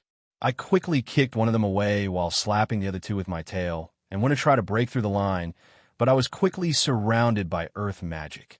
Get out of my way, I yelled out while kicking the earth wall in front of me, smashing it to pieces. Girl, you are indeed strong, but you best stay out of this. I am saying this for your own good. Just forget about that girl. She belongs to the Count. I heard the leader say. Dash. The problem was not the fact that these men were surrounding me, but the fact that I was in the city and could not kill. I might be fine for flying, but screw it. I will not allow you to take Sophie away. I jumped into the air and flapped my wings and flew off. I did not get far before sensing danger from behind. I quickly dodged to the side as a fireball came flying past me. I wrinkled my nose and put up a mana barrier before flying off as fast as I could. The way I see it, I could not kill that man, nor could he kill me. Killing inside the city and getting caught was an instant death sentence. And this was a law that was upheld no matter what. With so many people, it would be hard to rule without such harsh punishments for crimes, which was why a list of crimes were slated for death without trial. As long as you were caught red-handed or all evidence pointed to you, the guards and knights in the city could kill you without holding a trial. But evidence had to be shown. At least, this was how Adele explained it. I flew off in the direction they took Sophie, but I had completely lost track of her. Detection. I scanned the whole area, but there was no sign of them at all. I kept trying while looking high and low, but I could not find them anywhere. Even the men I was fighting earlier all disappeared. I flapped my wings and landed down on the ground, and walked back out to where I was fighting those men and felt stumped. I quickly walked over to one of the stalls nearby.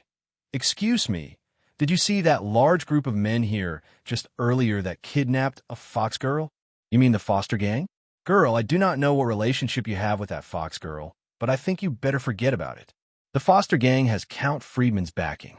No matter what they do, as long as they do not break any of the 3 major laws, they can practically do anything they want."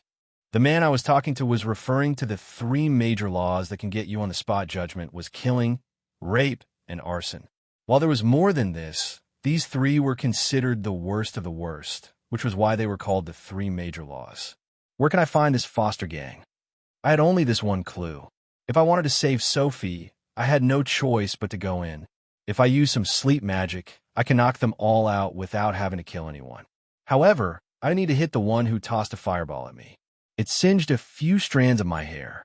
The stall owner furrowed his brow before letting out a sigh. "Little girl, I know you wish to help your friend, but it's best if you do not go. Just think of it as this old man trying to save your life. Sir, please, I beg you. I will even pay for the information. Sophie is my friend and was already kidnapped from her hometown. How can I leave her alone now when she needs someone to save her? Plus, I am strong. I can destroy your stall if you would like me to prove it. Yes, I used a threat. I have no choice. It is either he tells me, or I prove my strength." The stall owner sighed once more before shaking his head. "Go down to the east side of town at the east side slums. There's a large building deep in the slums. If you hurry, you can make it there by nightfall. But be careful. I heard they have set up quite a few magic defensive systems in that place. Also, those bastards have someone who is able to set up teleportation points. This is probably how they disappeared so quickly." I fished out 5 silver and placed them on the stall counter. To show my thanks, "Thank you." I turned and took off from there. The east side slums was not a place I knew about nor how to get there, but I figured with detection magic running over a great distance, giving me a view overhead, I should be able to find it with no problem. But if these people have teleportation systems, things may get tricky. If they have one to the Count's territory on the floating island, then I might be in for a bit of a long flight. I just hope I can reach her before that happens. I ran through the streets instead of flying this time. There was a law that kept people from being able to fly through the air. But I wonder why they would have such a law when, from what I understand, there were not many who could fly on their own unless it was a demi-human like myself with wings. Well, I guess there could have been a time when airships and those with wings would get into accidents. Or it could be to ensure the safety of the nobles living on the floating island. If I had to guess, the latter was most likely the case. As I continued forward, I noticed a distinct difference in the quality of the buildings. They were becoming more and more run down the further east I went. It made me wonder just how much of the city was actually slums. I guess my perception of the quality of life of the lower city was actually nothing more than an illusion. If that was the case, then I wonder what could be done to improve the lives of these people. Seeing the kids running around in rags made my heart feel bitter. Here, I was being treated like a princess while these kids were barely living.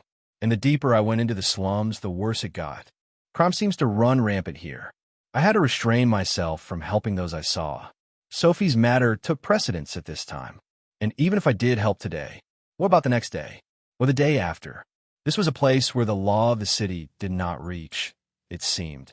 What meaning did the laws of the city have in this part of the city when no one came to police this section to keep crime low? And if they did, they were probably all corrupt. It is no wonder that the Count could have the foster gang hiding here, doing all his dirty work for him. I kept moving speeding up as much as possible, whizzing by everyone who tried to stop me. I had no time to spare. Time was of the essence, and I still did not know if Sophie was taken to the floating island yet or not. If she has made it to the floating island, I would need to do one of two things. The first would be to beat the people in the foster gang until they tell me where the teleporter is, and the second would be to fly up there myself. As I continued deeper into the slums, my detection magic finally honed in on the leader of the people I had just fought standing outside one of the buildings. I stopped off at a small alley not too far from the building and used my detection magic to scan the building.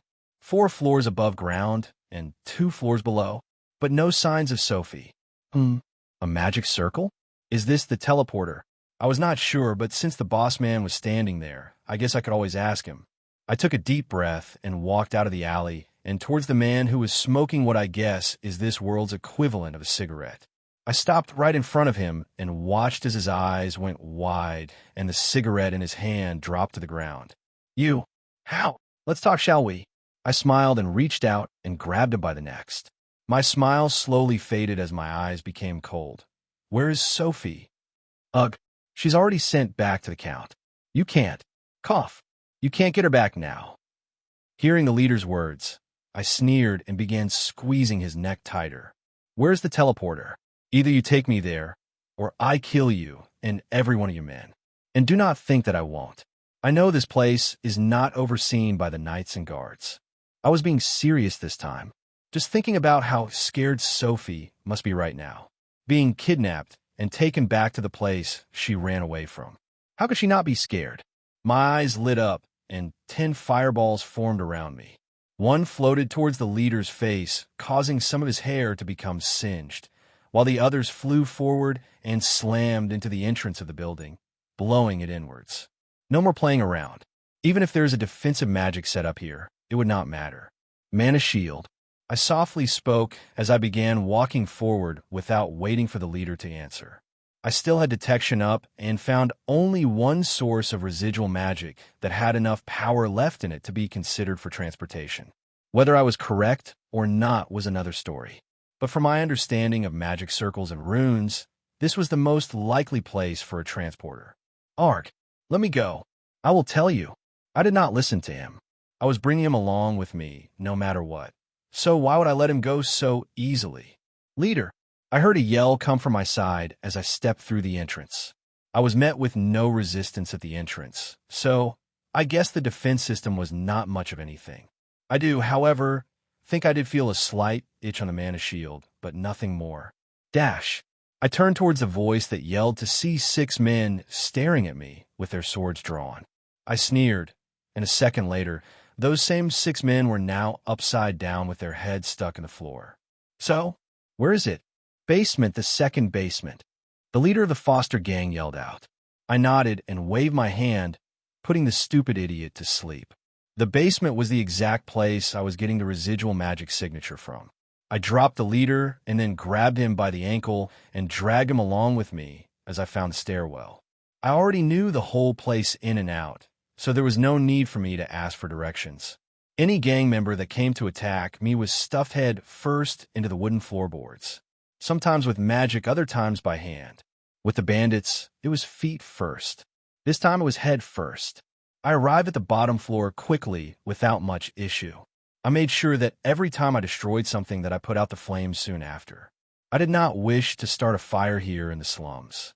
While I'm sure there are a lot of people who are bad in these slums, the kids and the other good people who are living here struggling to make ends meet were not. One fire can destroy not only their homes, but also take the lives of the thousands living in this place. In front of me, inside a small room on the second basement level, is a small platform with a magic circle slowly spinning around in a dormant state. Connects to points between 2 identical magic circles. Interesting concept. Uses a form of space and time magic bending locations. I looked at the magic circle over and was quite surprised. Teleportation magic actually creates a bend in space and time to connect the 2 points. I made sure to imprint the entire thing into my mind before stepping onto it. I already understood the entire makeup of the magic circle. I injected a bit of my mana into it. and then watched as the scenery around me changed. What? Who are you? Dedre? What is going on? A man wearing metal and leather armor yelled out while pointing a sword at me. I guess the man in my hand was called Dedre. Not thinking too much about anything, I used my detection magic and scanned the entire building I was in. It was definitely a mansion, and I was currently on the 3rd basement floor. The building had 3 basement levels and 4 top levels, and the person I was looking for was locked away in a small room on the 3rd floor. The room was dark and dim, with only a bed and a bathroom. There was not even a single window to be seen. Sophie was in the corner of the room with her head in her knees. I could hear her crying. My anger started to take control as a loud crack was heard. Dedre's head tilted to the side lifelessly as I raised his body up and tossed him full force at the guard, pointing his sword at me. All those who helped kidnap Sophie will be punished. Dedre's body flew through the air and smashed into the guard, causing him to fly back with the body. Their bodies slammed into the wall, crashing through it before slamming into the wall in the hall outside. I heard a cry of pain before silence. I could tell the other man was not dead, but he did have quite a few broken bones. I know my actions may seem rash, but I do not care. Sophie is locked up like a prisoner when she has done nothing wrong. Whether these people wish to help the Count or not is not my problem. They still helped, and that is all I need to know in order to punish them. I didn't mean to actually kill Dedre. He was just unlucky. My hand slipped due to anger. No, since taking the stairs, it will only cause issues for me. Since it is basically a straight shot, I will just fly straight up. It was time to see just how good my strength truly was. I flapped my wings and rose off the ground.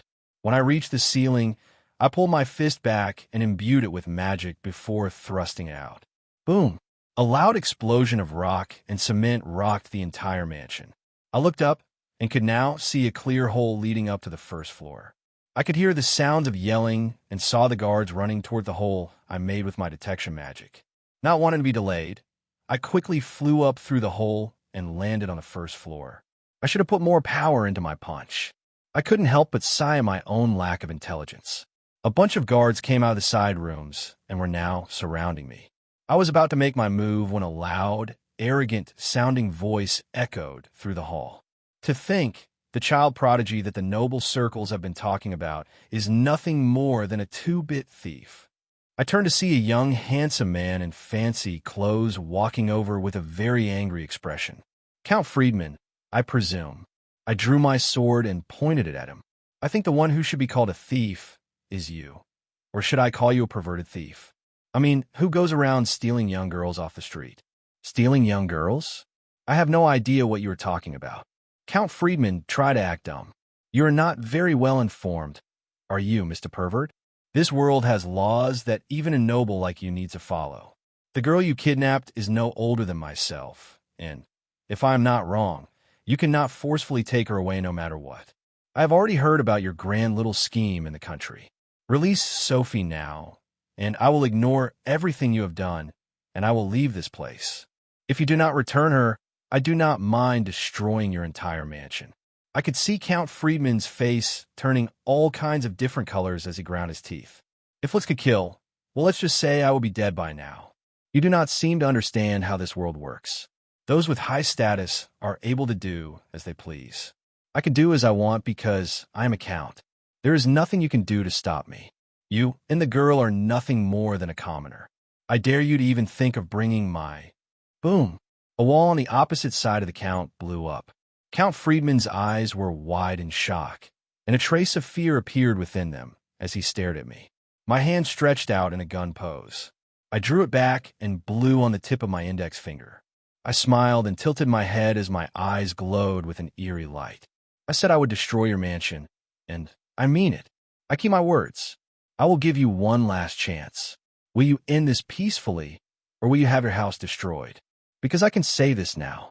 No one is stopping me from taking Sophie back. She is my friend and is in need of my help. Plus, your status means nothing to me, because I can probably say that I am the most important person in this kingdom besides the king himself at this time, now that I am thinking about it. If I realized this sooner, then maybe Sophie would have been fine. Don't get ahead of yourself. You snot-nosed brat. Men, kill her. I guess nobles will always be nobles. They let their status go to their head, causing them to have a huge amount of pride. I guess this was going to end up in a fight no matter what. If I'd been a bit quicker, then maybe this could all have been avoided, but now it is too late. The guards that were surrounding me all attacked at once, either with weapons or magic. It all came flying towards me. I stood there with my mana shield on, with a relaxed expression. Boom! Ha-ha! Seems like your earlier actions were nothing special. Count Friedman yelled out. I could only roll my eyes. But in a way, his words were true. They were nothing special. Ha-ha! You caught me. My actions earlier were nothing special. My voice coming out of the cloud of smoke and stupefied faces of the guards who were standing there frozen with swords shaking in their hands as if they hit a metal wall seemed to have made the Count freeze. Dash. You? How? I could tell by the Count's expression that he had no idea how I had just negated the massive coordinated attack. Because you said my actions earlier were nothing special, so I took your attacks to become special. I answered his questions with a question of my own, while tilting my head to the side with a confused expression. Oh, but I'm not done yet. Earth wall. Boom. All the guards were sent flying into the ceiling. I made sure to control it just enough to keep the Count from being hit by it, but also made sure it encircled him so he couldn't escape. You see, now this is something special. Think about it. All your men are unable to move. You are trapped and have no place to go. You only have two choices. Release Sophie and never go near her again, or... My lips curled up into a vicious smile as my body flashed, and I appeared in front of the Count, my sword poking at a certain sensitive spot on a man's body. Or lose the one thing that actually makes you a man in name only. Make your choice, or else you will lose much more than this mansion. I'll give you 3 seconds. 1, 2. I watched as the Count's face twisted in rage and fear. I spoke each number very slowly, enunciating each letter to the fullest extent. And just as my lips parted to say 3, I pressed the sharp tip of my sword on the Count's family jewels. I could see the beads of sweat forming on the Count's forehead as he finally gritted his teeth and yelled out, Fine, you can take her. I smiled sweetly and pulled my sword back before my eyes lit up with magic circles, and I waved my hand binding the Count. This is just a precautionary measure. The binds will disappear along with the walls of earth after I leave this place. Just go already, the Count yelled out. I guess he figured it was useless fighting me with words. The pure rage in his eyes told me that things would not end here, which I kind of figured as much. But I did not wish to kill a Count for the time being. Unless I find out something had happened to Sophie that should not have, I will allow him to live. This is just me giving face to the king of this kingdom who is willing to give me a chance. If this was a common bandit who did this, I would have killed him the moment I saw him. But since it is a noble, I can only leave it at this. I didn't even spare him a glance before turning and walking away, my tail swaying back and forth in a mocking manner as I did. I could hear the sound of teeth grinding together as I made my way upstairs. Since there was no one who would be willing to stop me at this time, I could just take the stairs. As I reached the 3rd floor, I heard cursing downstairs, but I ignored it. The whole house was well decorated with many expensive-looking things, like vases and statues and art. And since they were just sitting out in the open like this, they also just happened to disappear as I walked by. Where they went, no one will ever know. But I was thinking to visit the pawn shop I saw on the south side of the lower city. I know some would say that my actions are no different from that of Bandit, but I mean they stole Sophie, so shouldn't I get some compensation for her? It could be considered physical and mental compensation for giving Sophie such a scare. Before long, I was standing in front of the door of the room where Sophie was currently locked up in. I can now tell for sure the poor girl was crying. But what irked me even more was the number of locks on the door. You really had to go so far for a single small girl? I ignored the locks and pushed on the door, causing it to fall off its hinges. I guess there was even a magic barrier there because I heard a shattering sound as well. When I walked in, Sophie had raised her head, and the look on her face was priceless. I smiled brightly and waved at her casually, as if what was going on was nothing more than a walk in the park. My dear Sophie, you seem to be looking well. Have I died? Why is there an angel here? Sophie's words almost made me choke on air. What angel? I should look more like a devil. No? I could only shake my head as I walked over and knelt down next to Sophie. I reached out with my arms and pulled the very confused fox girl into them and hugged her tightly. You have suffered greatly, but, as I said, we are friends. I will do what I can to help you.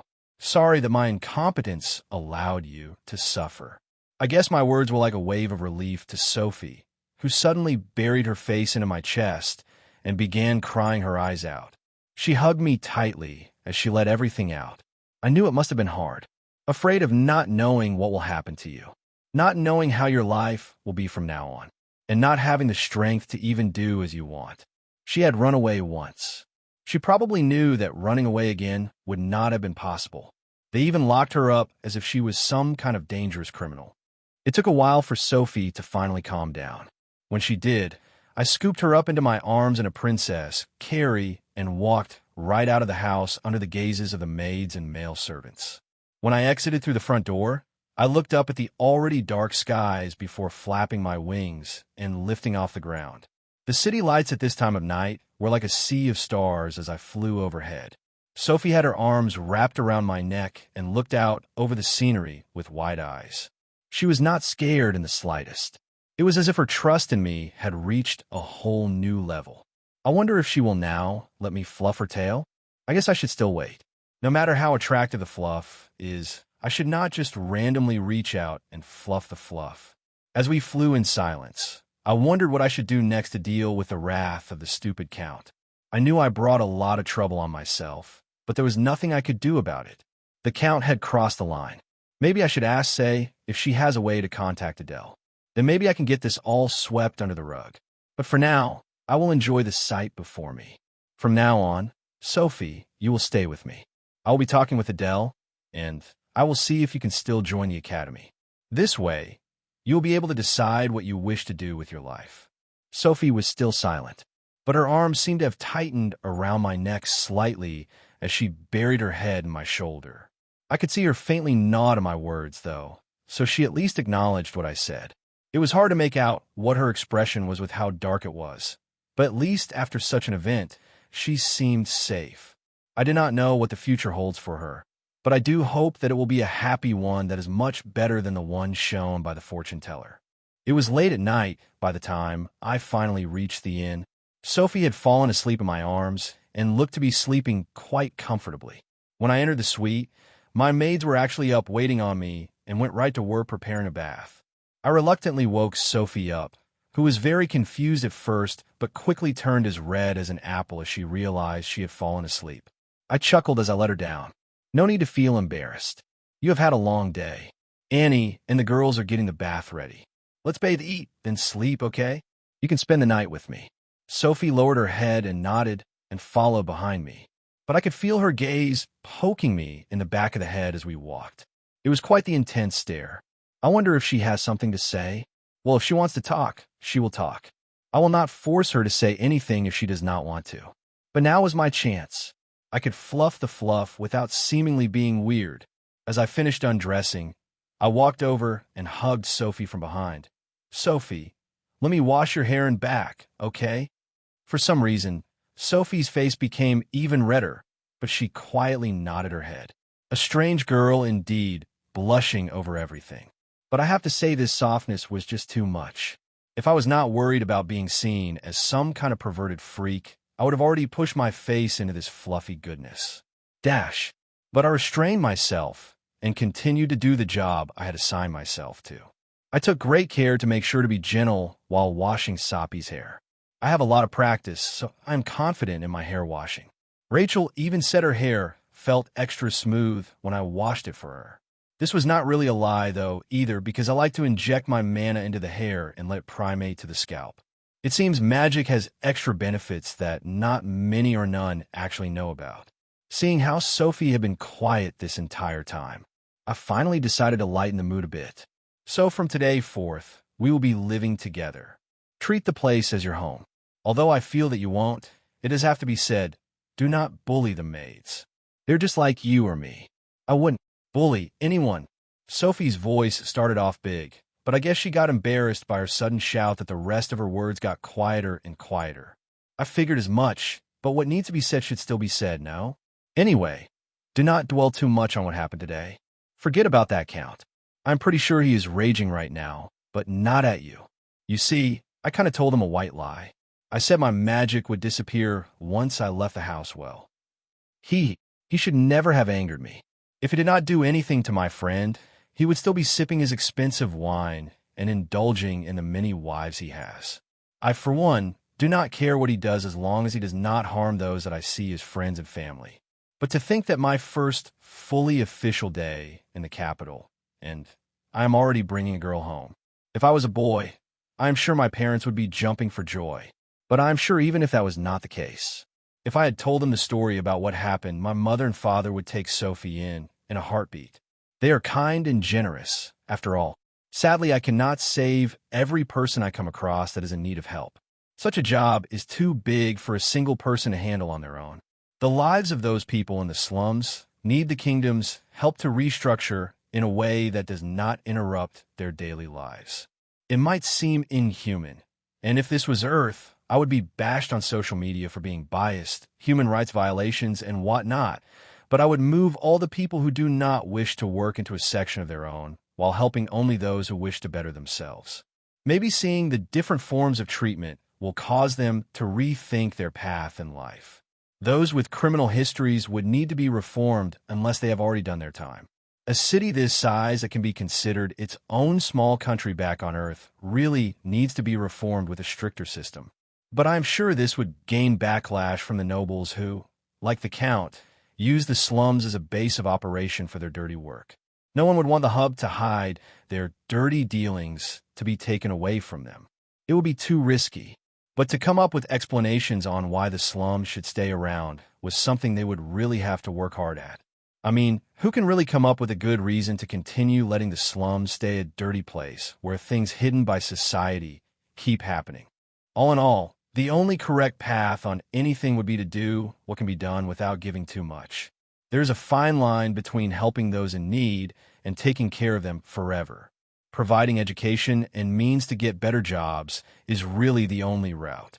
At least this is my take on things. I would if I could take in everyone who wished to have a better life and work hard at it. But sadly, I do not have such means. Faith, are you done?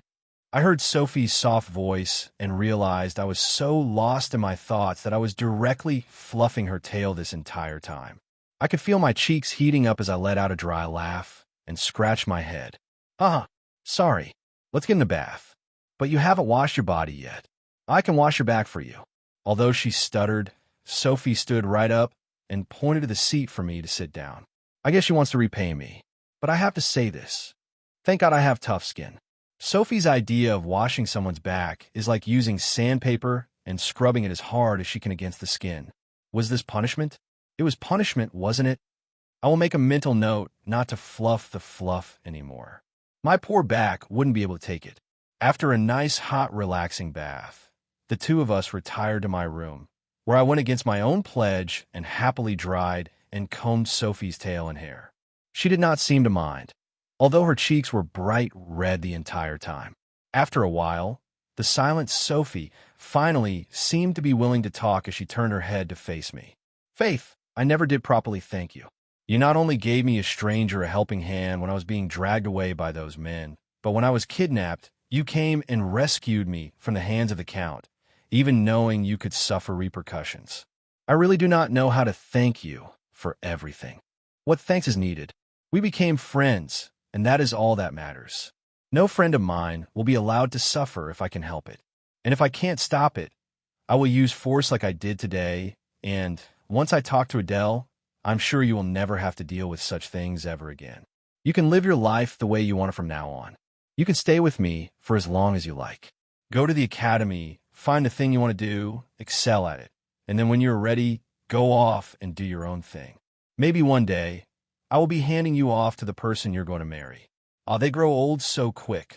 I faked crying into my sleeve, causing Sophie to finally give me a genuine smile and giggle. Are you my parent now? Sophie jabbed at me. It was good to see her smiling finally.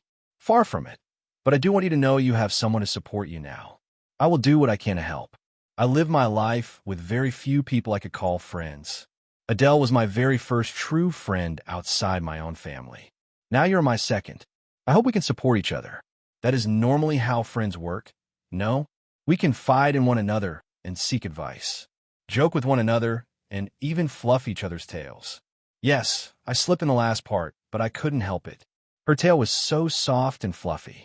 Sophie's face turned slightly red as she looked at my tail and pursed her lips. I can only shine yours. We both looked at each other and began laughing. I can see my friendship with Sophie will be a good one. Annie, Rena, Brooke, this here is Sophie. She will be staying with us from now on. So please treat her well. I decided to give Sophie a proper introduction to the maids. Sophie, Annie is the head maid, so if any troubles crop up, just ask her. Annie, I will let you assign whoever you want to Sophie. Just know she is quite the shy one. Then I will have Brooke wait on Miss Sophie then. Annie gave me a bow before turning to Sophie and bowing to her. Miss Sophie, it is a pleasure to be working for you. Seeing the flustered look on Sophie's face made me chuckle. I knew she would react like this, but I am sure she will slowly get used to it. Brooke was a little clumsy, but she was a good girl and the younger of the two, so they should get along nicely, which was why Annie probably chose Brooke. The younger one would seem easier for Sophie to get used to, but I'm sure in time, things will slowly work out. Okay, now that introductions are done, you girls can go to sleep. Sophie and I will clean up tonight. It's already so late. It was pushing early morning hours, and I could tell Rena and Brooke were having issues staying awake, so I wanted them ahead of bed. Young miss, I will stay awake to clean up. Annie offered, but I quickly rejected her offer. It's fine. Go get some rest. Sophie and I will be up for a while longer. There is no need for you to stay up, so go quick. I shooed her away. She could only nod and listen to my words. They had already made dinner, and it was slightly cold because we took so long, but that was fine. Since Sophie was so quiet, I began telling her this and that about myself and the things I had to deal with as I grew up. She seemed to find it all interesting and even nodded her head in a few spots when I talked about being hated for being demi-human. As a demi-human herself, I'm sure she had to deal with some hatred as well. After dinner, Sophie and I retired to my room after cleaning up. She did not seem very against spending the night together. Tomorrow I planned to get the maids to set up one of the spare bedrooms. There were 6 altogether, so there was plenty of room. Tomorrow, I will get a room ready for you. But if you still feel uncomfortable, you can sleep with me if you want. Thank you. Sophie had tears rolling down her cheeks. I bet she's probably homesick by now. Miss Home? I asked, and sure enough, she nodded her head. My mother and I used to sleep together all the time. We would talk about our days and figure out ways to tease my father the next day. We were shunned by our village, and my father worked hard every day. I rarely could leave the house. The village kids would throw insults at me and pull my tail and ears. I guess this is where my inability to be good with crowds came from. Sophie's voice grew soft at the end, but I could see why she would not be good around others. I would probably be like you as well if not for my strength. The best way to defeat your fears and things you're not good with is by facing them head on. Today you took a big leap and even got up on stage. That takes courage. You did well, I said, reaching up and scratching Sophie's ears. So soft and fluffy. Ought to die for. Ahem. I really did not think I would be able to do it either. While I know I really messed up and caused you a lot of trouble, I'm glad I did it. It was the first step for me to shake off this issue. But I was only able to do it because you were supporting me. Your words gave me the courage I needed to keep pushing forward. But now that I'm thinking about it, I am worried about what will happen to my family. Do you think the count will be so low as to actually do something to them? Sophie's voice began to tremble. I could tell she was about to start crying again. I couldn't help but sigh because I know I cannot say, no, he won't. There is actually a fairly good chance that he may try to use them to make Sophie willingly go back to his side. But before that happens, I should try to contact Adele and see if she can do something. I know it is a bit out of line to be trying to use my connections like this, but I have no choice.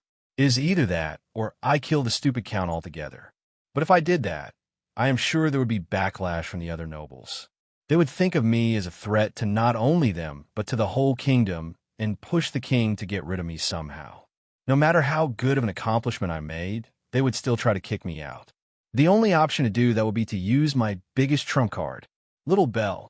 But wait, speaking of Little Belle, Where has she been this entire time? Little Belle. You call. Little Belle appeared in front of me in a ray of light, rubbing her little eyes. Sophie stared at the little spirit in front of her with wide eyes. Where have you been? I was about to start panicking. I really was. If the leader of the spirits found out I lost Little Belle, wouldn't the whole kingdom suffer? More than that, my parents would be the ones to suffer the most. Just thinking about it scares me to death. I was inside you. The day we left the forest, the elder had formed a space within your body for me to retreat to. I didn't want to disturb you today, so I went into the space to sleep. To be honest, I'm not sure how I feel about this. Little Belle has her own house inside my body, and it was put there by the leader of the spirits. I think these spirits are much more than what they let on. I took a deep breath and slowly let it out before looking back at Sophie. Sophie, this is Little Belle. She is a spirit. She has traveled with me for a while, but she is also a very big secret that cannot be revealed easily. While I say this, she is also our biggest trump card if the Count decides to capture your parents and try to use them against you. We will have a means of taking them down. So don't worry, okay? Sophie was trying to process everything and absent-mindedly nodded. I could tell it was a lot to take in, but all she needed to know was that things would be okay. That night, Sophie fell asleep curled up and snuggled up next to me. I even heard her mumble in her sleep, calling out for her mother. It pained me to know that a girl her age was suffering so much.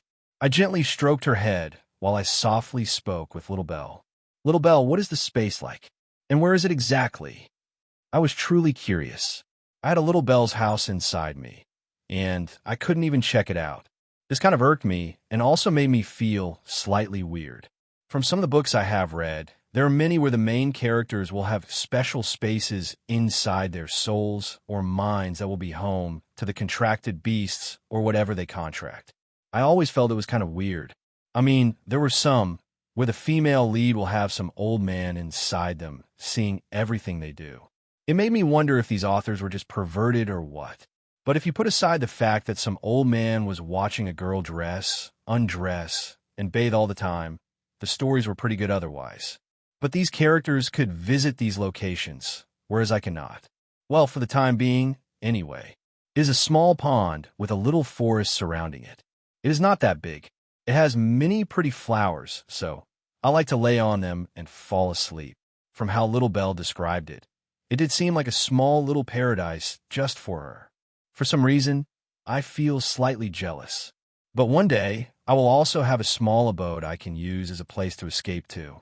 I mean, there are small worlds.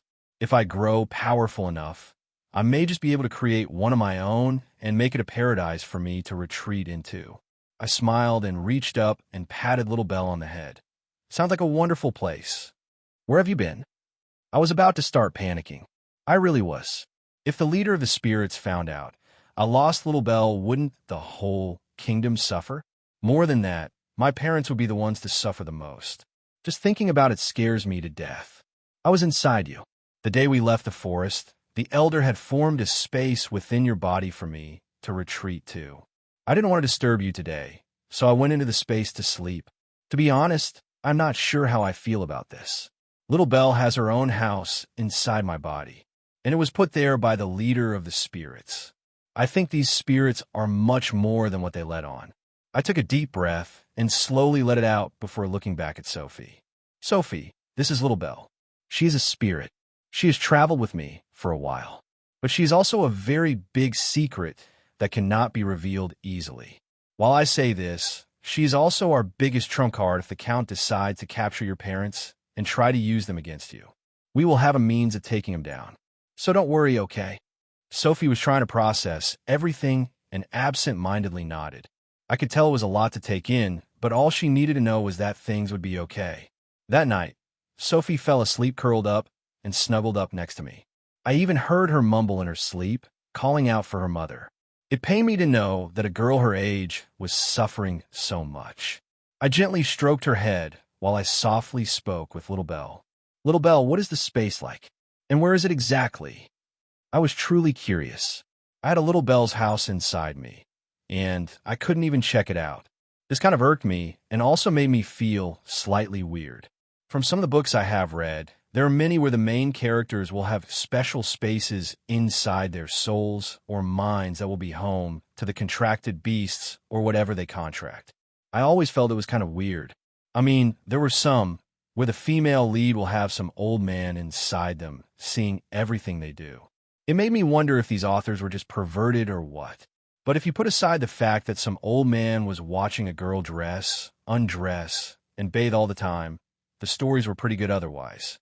But these characters could visit these locations, whereas I cannot. Well, for the time being, anyway. It is a small pond with a little forest surrounding it. It is not that big. It has many pretty flowers, so I like to lay on them and fall asleep. From how Little Belle described it, it did seem like a small little paradise just for her. For some reason, I feel slightly jealous. But one day, I will also have a small abode I can use as a place to escape to.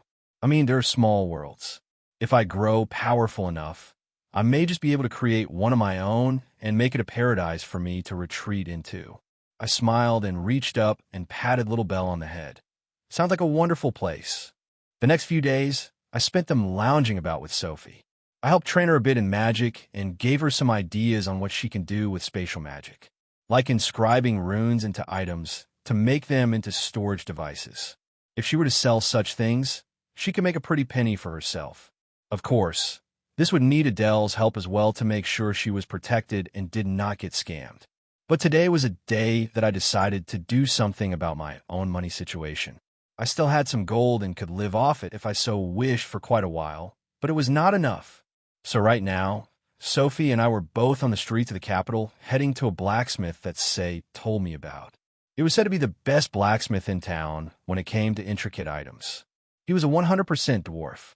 I was actually quite excited to finally meet a staple fantasy character. I know I'm a dragon, and I know I have a fox girl sitting next to me, but dwarves and elves were different. They were like the cream of the crop when it came to fantasy. We did not walk today. Say was nice enough to get us a carriage, as the place we were heading to was very far away. The carriage was not as fancy as Adele's carriage, but it was still quite nice. It had two large, scaled horses pulling it, and no one dared to stand in their way. Their hoofs alone were enough to squash me. As we made our way down the streets of the capital, I rested my head on the window and watched the passerby as they did their thing. It was strange being able to ride around the city after all the walking I did the past few days, but to get to this blacksmith, it would have taken almost all day by foot. The trip was rather pleasant without anything really interesting happening. Little Belle did dance around while looking out of the window, just as she did when she was in Adele's carriage. She seemed to really like carriages. I guess I should get one when I am rich. The place we pulled up to looked like a run-down shack. But as someone who is well-read and had read of many situations like this in novels, I knew never to look down on the building. Normally, the masters of their trade would always have such places. Little Belle did get scared and turned into a ray of light and shot into my body. I was still getting used to this. Sophie held onto my arm and seemed slightly afraid as well. But to be honest, I had no idea what there was to be afraid of. I mean, it's just a run-down smithy with a loud, angry voice yelling from the inside about how it was just not working. Why the hell is it not working? I could have sworn I forged the piece correctly. Hearing the gruff voice coming from inside, I became curious as to what he was trying to make that would cause him to be so angry. With a fox girl at my side, I walked into the blacksmith to finally meet Thurl. "Excuse me," I yelled loudly because I felt that if I didn't, I would probably be here all day waiting for the man to come out. Pull my beard out, why don't ya? Why did you have to yell so loud? Oops. It seems Thurl has good hearing. But looking at him now, I couldn't help but nod at the stereotypical dwarf in front of me. He was short and stout and had muscular arms. His long red beard almost reached his stomach, and he looked quite jolly at first glance if you did not look at the eyes filled with a bit of anger. "Well, speak up. Why are you yelling at the entrance of my shop?" I scratched my head, feeling slightly embarrassed as I answered. "I heard you yelling from outside and figured you might be hammering away inside, so I did not know if you could hear me. Sorry for yelling. My name is Faith. I came here to talk to you about a job that will need a bit of fine-tuned crafting." Not bad for a youngin'. Normally you all run around wild, not caring about how you talk to your elders. It's good that you came. I really needed a break. Thurl seemed to be a down-to-earth guy. Even Sophie relaxed a bit and let go of my arm. Do you have a place we can talk? The item I want to make needs to be kind of kept secret. I hoped he did have a quiet place, because if I started talking details or someone saw my blueprint, they would definitely take my idea. Sure thing, follow me. Thurl did not make things hard as he nodded and took us to a side room. As soon as I stepped through the door, I could feel myself passing through a strong barrier. And I mean something I have no idea how to make. I once again realized how small my world is compared to the actual world around me. The room, unlike the rest of the shop, was well kept and had 2 couches facing each other with a table in between. The walls were painted a light yellow with white trim, and the couches were both light blue, while the tables seemed to be made out of some kind of expensive wood. Thurl even walked over to a tea station and made tea after having us sit down. When it was ready, he walked over and poured a cup for both Sophie and I before sitting down himself. So what kind of item would you like me to make you, little lady? Before I show you anything, and I know this may be rude, but I need to know that I have your word to never tell anyone what I am about to show you. I gave Thurl a deep look. One thing I loved about this world was one usually always kept their word, allowing those who swear on something to never break their promises. No worries, little lady. I have never spoken about anything I have ever crafted to anyone that has wished to be kept secret, so you have my word on this. Thurl did not seem offended, which allowed me to breathe a sigh of relief. Then please take a look at these. I set out 2 blueprints. One was for the ballpoint pen, the other was for the cast to make it. As long as there were casts, things could easily be quickly made. I could then buy some metal and make them all myself using my dragon fire to metal the ore. Thurl looked at the design, and it seemed he could not make heads or tails of it. Little lady, do you mind if I ask what this is? I call a ballpoint pen. You see, the ball goes inside the tube here, and when you press down on it, it will allow ink to slowly flow out as you write. This? Ha ha! Little lady, I think you will be making a killing if you sell these things. And you even drew up a cast for it. So, I'm guessing you are looking to mass-produce them, right? Thurl was straight to the point. Yes, I was planning to do so. I answered. I mean, no sense in lying. Then let's make a deal, little lady. I just so happen to be needing more money for my research. Until you make enough to get your own little factory set up. How about you give me 1% of your sales per month, and I will supply thee, and will mass produce them for you. Oh, it seems Thurl wants to become a business partner. I sat back and thought for a moment and nodded my head. This was not a bad idea. If it's only 1%, that would be nothing. But I do feel it is a bit too low since he will be supplying the materials. Let's do 10%. If you're supplying materials, the amount you get in return should be a bit more than what you're spending. But we need to make a magic contract as well. This way, everything is set in stone. Of course, business tycoon skill was now in play. Always get a contract no matter what. And also, always make sure that your partner is not getting screwed. Because if they pull out, you might go under yourself. Never burn your bridges. 10%. All right, now that I think about it, that does seem fairer. The materials would end up costing more in the long run. Thurl nodded his head. He gave me an approving look. I guess he was happy that I was not trying to screw him. As I was thinking about the sales of these pens, another thought idea came to mind. Then let's talk about variations as well. Oh, this is truly a good idea. Thurl seemed quite impressed with my ideas. Yes, the limited edition pens will allow me to sell them for 50 gold or more. Nobles like to have their fancy things, after all. Once I introduce the pens to the public, and they become popular, I only need to announce the limited edition pens. We can do one each month, and then they will become something like a collectible. But before I can even sell them, though, I need to get a patent from the king. Right now, I'm just looking for a prototype. I had a good marketing scheme ready to be played out, but all of this relied on getting in contact with Adele. Say already said she would pass the message on, so I am only waiting for Adele's reply. All right, it shouldn't take long to have a perfect prototype for you. Thurl nodded and stuck out his hand. Here is to a lasting partnership. Yes, to a lasting partnership. I could tell Thurl was not going to back down anytime soon. Even he saw the money in this invention of mine. I really could not wait to see it all come together. After this, There would be more and more things to create and sell. I really cannot wait. After a long trip back to the inn, Sophie and I went right to bed. She was still sleeping in my bed, even though her room was done. It seemed to be a kind of therapy for her. It was the next morning when the door to the bedroom was slammed open, and a figure sailed through the air and dived on top of me that I was rudely awoken, and poor Sophie was tossed to the side. My faith! Oh, how I have missed you! Adele, where is your princess-like manners? I could only helplessly smile as I patted her head, but I was starting to get creeped out with how she was taking deep breaths with her head pushed into my chest. I had to wait for what Adele called her faith energy bar to be filled up before she finally released me and sat up, still sitting on top of me. I watched as her eyes flowed over to a certain fox girl who was trying to make herself look small. This is Sophie, I presume? Yes, the one I wrote about in my message. I replied while nodding my head. She's indeed cute. I can see why that sick bastard of a count would like her. Since you have taken her in and explained to me the situation, I talked to Father, and he okayed me to allow her asylum under your name. Father has given her your last name and announced that she would be joining you at the academy during the meeting last night. Count Friedman was not happy. Father said his face turned many different colors before storming out of the hall after the meeting was over. But he did ask me to tell you to refrain from flying within the city unless it is an emergency. You set off quite a few defensive magic systems, you know. Adele reached over and flicked my forehead. Well, I had no choice. I was not sure if the knights would trust my word of the counts.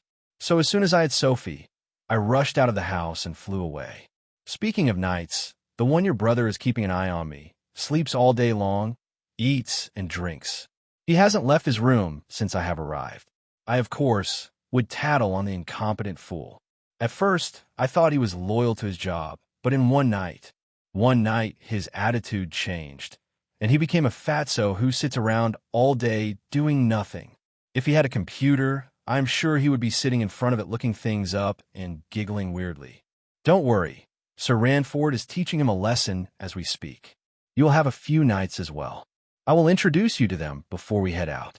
I need to meet with Thurl myself and make sure he signs a separate contract with the kingdom to never speak of your designs to anyone. But for now, I was once again embraced. I have no idea why Adele was so fond of skinship, but at least now, things were settled quite easily.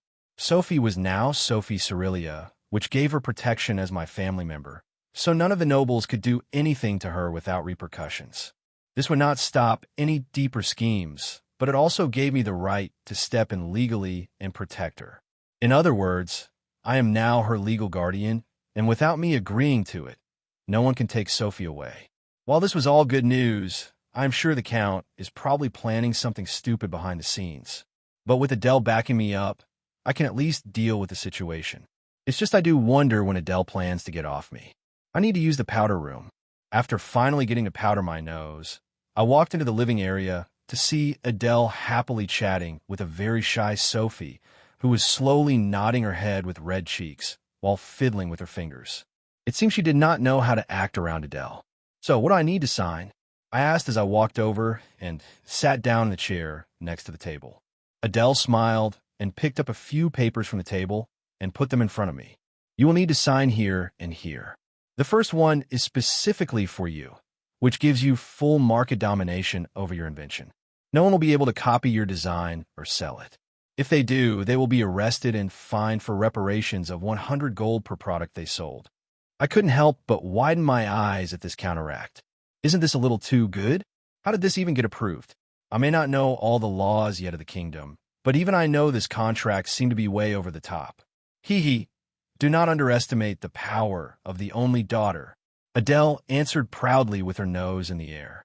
I just so happened to have one of the people who were in charge of doing patents to just so happen to make a contract that was much too good to be true, and I just so happened to go to Father and ask him to let me play with the royal seal. I facepalmed. Adele was too much. She snuck it past her old man. Won't he get railed by the Merchants Guild? But I really had to hand it to her. Adele was going above and beyond for me. Adele, I owe you big time. Hee. Nothing is too much for my faith. Adele gave me a bright smile before pointing to the next document. This one is for both you and Thurl. It will bind the two of you together.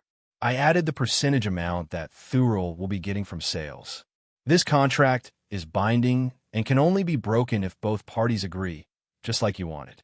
Each one of these are magic contracts, so they cannot be altered after they are signed. So, please make sure everything is to your liking. I nodded and began reading them over. Adele did not stay quiet as she began continuing her conversation with Sophie.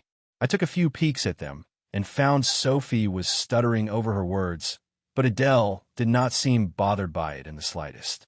Adele really is a kind person. I am glad I have become her friend. It took me almost 30 minutes to read the contract. I made sure to read it quite a few times to make sure I missed nothing. My business tycoon skill kicked in big time as soon as I started reading. No one interrupted me either. But the contracts were just what I asked for. The patent was simply amazing. I basically have a lifetime patent that I could own the ballpoint pen industry for the rest of my life, or at least for as long as this kingdom lasted. With everything set, I signed the documents feeling very satisfied. With that done, I passed the patent document back to Adele and put the other in my inventory for use tomorrow afternoon when we took a trip to Thurl's shop again. He still needed to sign the contract as well. Adele, you are staying here tonight? That I am, Adele said without hesitation. I only have today and tomorrow before I need to head back, so I want to spend as much time as I can with you. Okay, then we will have a big feast tonight, and then... I looked over at Sophie, who seemed absent-minded, and smiled slyly. We can take turns brushing Sophie's tail. Fua. Sophie's strange noise and surprised face caused both me and Adele to burst out laughing. She was indeed cute. I was just kidding. To be honest, I still planned to fluff the fluff. The next day, I woke up to both Adele and Sophie sleeping next to me, curled up into balls. Adele had a serene smile on her face. She was overly excited last night because she made a new true friend. While I could tell Sophie was nervous around Adele, she did not treat her as royalty either. She treated her the same way she treated me. Adele took a big liking to Sophie because of this, and they instantly became friends. I stealthily slipped out of bed and left the room to be greeted by Annie, who was outside patiently waiting like some kind of guard. But when she saw me, she turned and handed me a robe. Good morning, young Mississippi. Sir Ranford is here and would like to speak with you. Okay. I nodded and rubbed my eyes before taking the robe. I have to admit, Annie thinks of everything. I myself would have walked out in my nightshirt, but thinking about it, I'm sure Sir Randoford would get flustered and run away. There was a thing where women of high ranking should not show too much skin. While I could understand in some situations why this would be an issue, but if it was hot out, I will be damned if I'm not wearing shorts and a short-sleeved shirt. I wrapped the robe around me and with my bedhead and all made my way to the front room, where Sir Ranford was standing there waiting. Good morning, Sir Ranford. You wish to speak with me? Sorry to disturb you, Miss Cerelia. I came over to let you know that I got word that His Highness the Crown Prince is on his way over. As soon as I heard that, the smile on my face quickly fell. I really pondered what this prince really wanted. Why would he come all the way here to visit when I was not anywhere close to being friends with him? Adele was one thing. We were as close as sisters, but the prince was a different story. Luckily, though, Adele was here this time, so I have a strong backing. If anything, I can always sick little Belle on him. Humph. Let's see if he dares try to hug me again. I guess my thoughts were written all over my face, because Sir Ranford gave me a worried look and asked, Is there a problem, Miss Cerelia? Problem? Of course there is a problem. Why would that ID? Ahem. Why would the prince suddenly want to come over? Sir Ranford, how much did he pay you to ruin my day? If I pay you more, can you ruin his day back for me? I couldn't help but slightly chuckle at Sir Ranford's current expression. He seemed to be drawn between duty and the bubble of laughter that was about to explode at any second. After a moment of silence, Sir Ranford got control of his emotions and gave me a slight bow. Miss Cerelia, I do apologize. I couldn't hold back as I started laughing. There was a serious yet teasing look in Sir Randoford's eyes that tickled my funny bone. After a bout of laughter, I finally calmed down and let out a long sigh. In reality, I really did not wish to see the Mr. CO wannabe. The last thing I want is to be dragged around the streets of the capital by him again and forced to eat what he orders for me. or doing some other stupid thing. Faith. Adele came out of the room in a robe, rubbing her eyes, and stumbly walked over to me and held onto my arm while resting her head on my shoulder, closing her eyes once more. It seemed she was not ready to be awake just yet. Sir Ranford has just told me your brother is on his way. What? Why is that, Bast? Idiot. Ahem. Why is he coming here? No, wait. You better not be thinking of hitting on you again. I saw a fierce glint in Adele's eyes, but what made me chuckle the most was her stopping herself from calling him a bastard and idiot. Well, whatever the reason, my princess in shining armor can protect me from the evil prince. I said jokingly, but Adele actually nodded her head seriously and answered. Of course. The last to come out of the room was Sophie, who kept her head lowered as soon as she saw Sir Ranford. I do hope we can get her to relax around others before school starts. I did not want her to be getting picked on for acting gloomy when she was such a sweet girl. I, of course, would protect her, but still. After breakfast and getting changed, the three of us were about to try to sneak away and head to Thurel's place before the prince arrived. Our luck quickly ran out when a fancy carriage suddenly stopped in front of ours before we could even set off.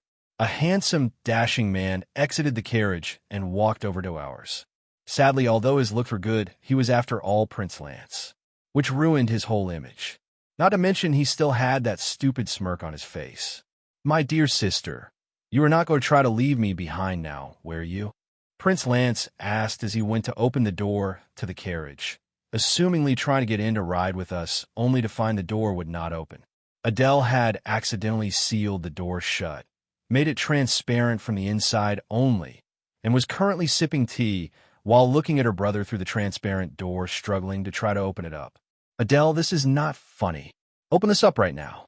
You know what father said. I heard the prince yell, which made me raise an eyebrow, and looked over at Adele, who quickly turned away from me as soon as I did. Adele, care to explain? I asked, with both eyebrows raised and my hands clasped in front of me. Adele kept side-eyeing me, and when she saw I was not going to let it go, she finally let out a long sigh. That idiot father of mine asked my brother to woo you. I told father that that was completely out of the question and that it should be enough for me to be friends with you, but he seems to really want to tie you down to the kingdom. I had planned to tell you, but every time I thought about it, I would get angry and want to punch my brother. And then I started to think that maybe becoming a queen would not be such a bad idea, and that both my father and my brothers should just disappear. I almost spat out my tea.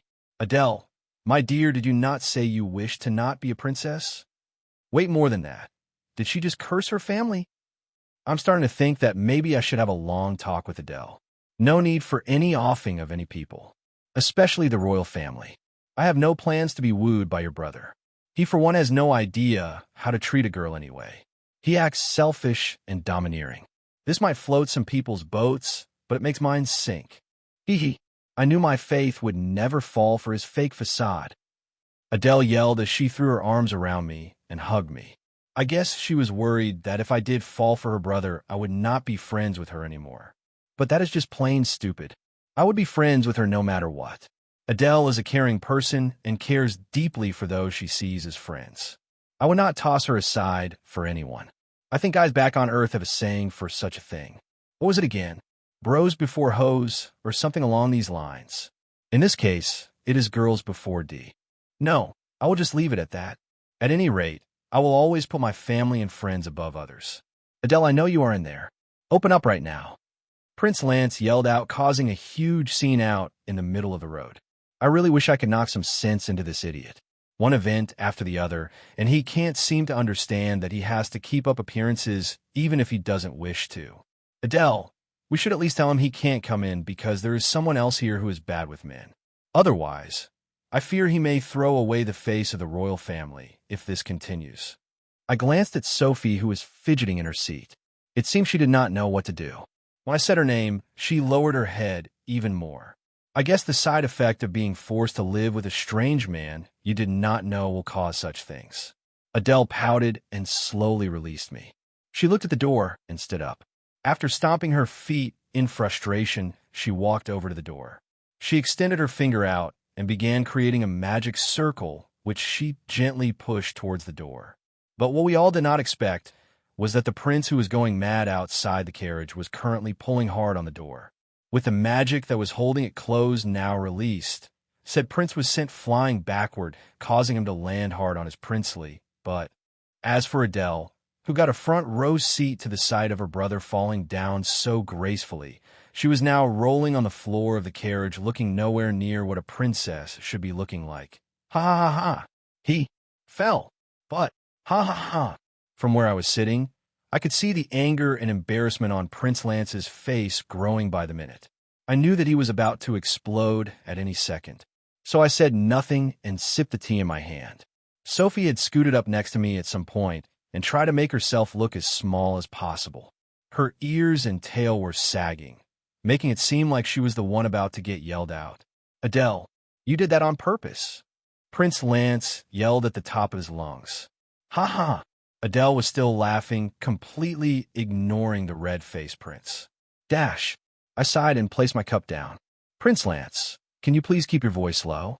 You are scaring Sophie and are attracting much unwanted attention. But Adele, Prince Lance looked at me like a child being scolded by his mother. I was really not sure how I felt about this.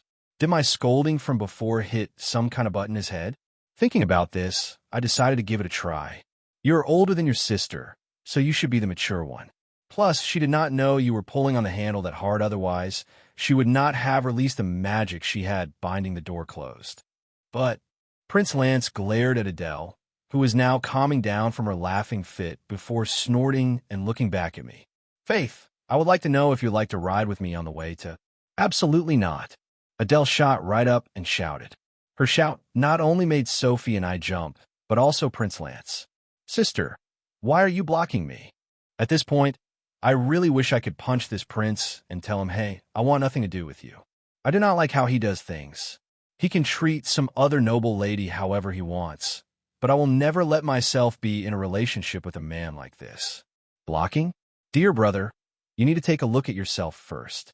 You're trying to act as if you own faith. Has she said anything about liking you? Has she said anything about wanting to be near you? Are you assuming, just because you're the crown prince, that she will like you like all those other tramps who want to climb into your bed in hopes of becoming a concubine and gaining some status? Do you know how many headaches I get from those girls who fake being friends with me while trying to get information on you? I will not allow my one true friend to be corrupted by you or harmed in some way by one of your crazy fangirls. Faith is mine and will never be yours. I think Adele just claimed me as if I was some kind of object, but well, Adele is Adele, so I will just let it slide. I mean, she is telling her brother off for my sake, after all. You, Prince Lance gritted his teeth. He looked at Adele with flames in his eyes before turning to look at me. What about you? Am I not good enough? I sighed.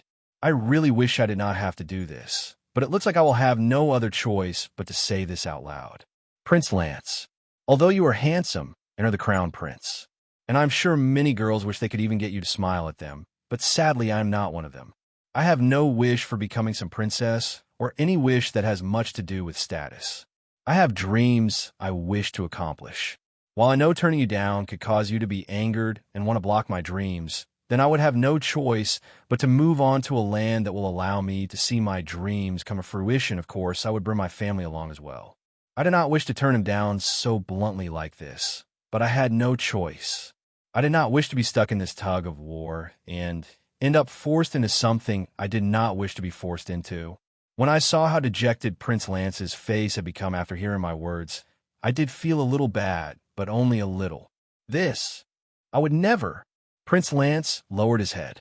He seemed to be lost in thought, or maybe the shock of me actually turning him down was not even something he even thought about. I see. I guess it would block your path. Fine then. To my surprise, Prince Lance raised his head and smiled at me. I will support you in your goals, and maybe one day you will see me in a better light. Adele, take care of Faith. I leave her in your hands. You can count on it, Adele said smugly, but at the same time, I could see a hint of pity in her eyes as she looked at Prince Lance. Then I will no longer bother you, ladies. Prince Lance gave a bow and walked away. Soon I heard the carriage in front of us begin to roll away. Only then did I let out a long, relieved sigh and sit back in my chair. Faith, I think this might have been a shocker to my brother, who has always been used to girls liking him from the start. Adele said as she closed the door to the carriage and sat back down. What else was I supposed to do when he put me on the spot? I do not wish for some grand title or status as crown princess. I just wish to go to the academy and rise through the ranks of the kingdom's army until I can finally lead a unit of my own. While I know I turned him down, I do hope he will one day find someone who loves him for him and not because of his status. I hope he will also learn how to treat a girl properly after this as well. You are right. I do know that if you did not say anything, he would continue to make a fuss. This is for the best. I watched as Adele sighed. I just know I will be hearing it from father when I get back. Oh, why is that? I asked. I did not understand why Adele would be getting an ear full when she has done nothing wrong.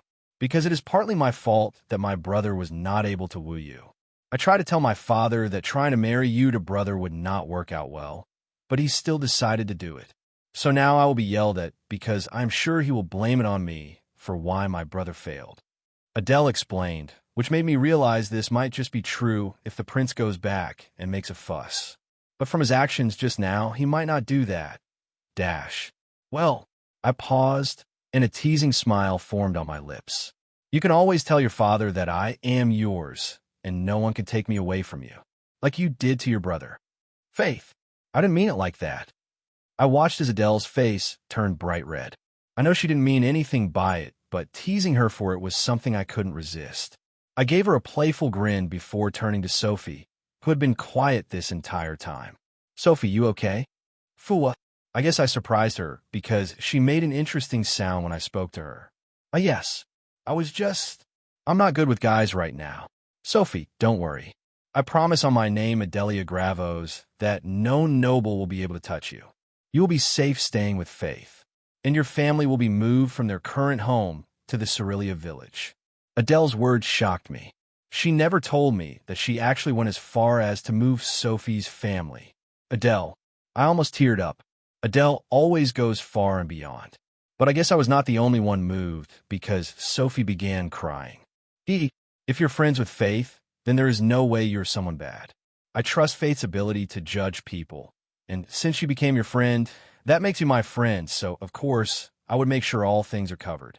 I know Count Friedman, that petty man, will definitely try something. Why I didn't say anything before was because I was waiting to get confirmation that things were set. Adele blushed as she rubbed her nose. I could help but toss my arms around her and hug her. Adele, you are an angel, I said with a big smile and tears in my eyes. I will make sure to always be on Adele's side, no matter what happens in the future. I do not care even if she becomes an enemy of this kingdom. She is someone with a good heart. Of course, this is only if she has not become a tyrant. If that happens, I will be sure to flick her forehead and make her snap out of it. But I will be with her through thick or thin. She is definitely a true friend. Sophie's eyes were red with tears as she looked at Adele. Thank you. Thank you so much. I've been worrying about my parents' safety ever since I ran away the first time. But now, wah. Adele and I both looked at Sophie and smiled warmly before pulling her into a group hug. Sophie must have been very worried this entire time, but bottled it up in order not to trouble us. Sophie calmed down by the time we reached Thurel's place.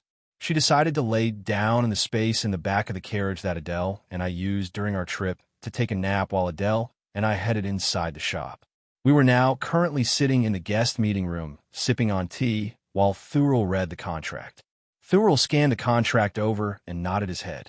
This contract is rather strict on both parties and leaves no room for anyone to screw the other over. I see nothing wrong with it, but before I sign, are you sure you want to give me 10%? By the fact that I know these things will take off and will be sold out almost instantly, you'll be handing over quite a huge chunk of change.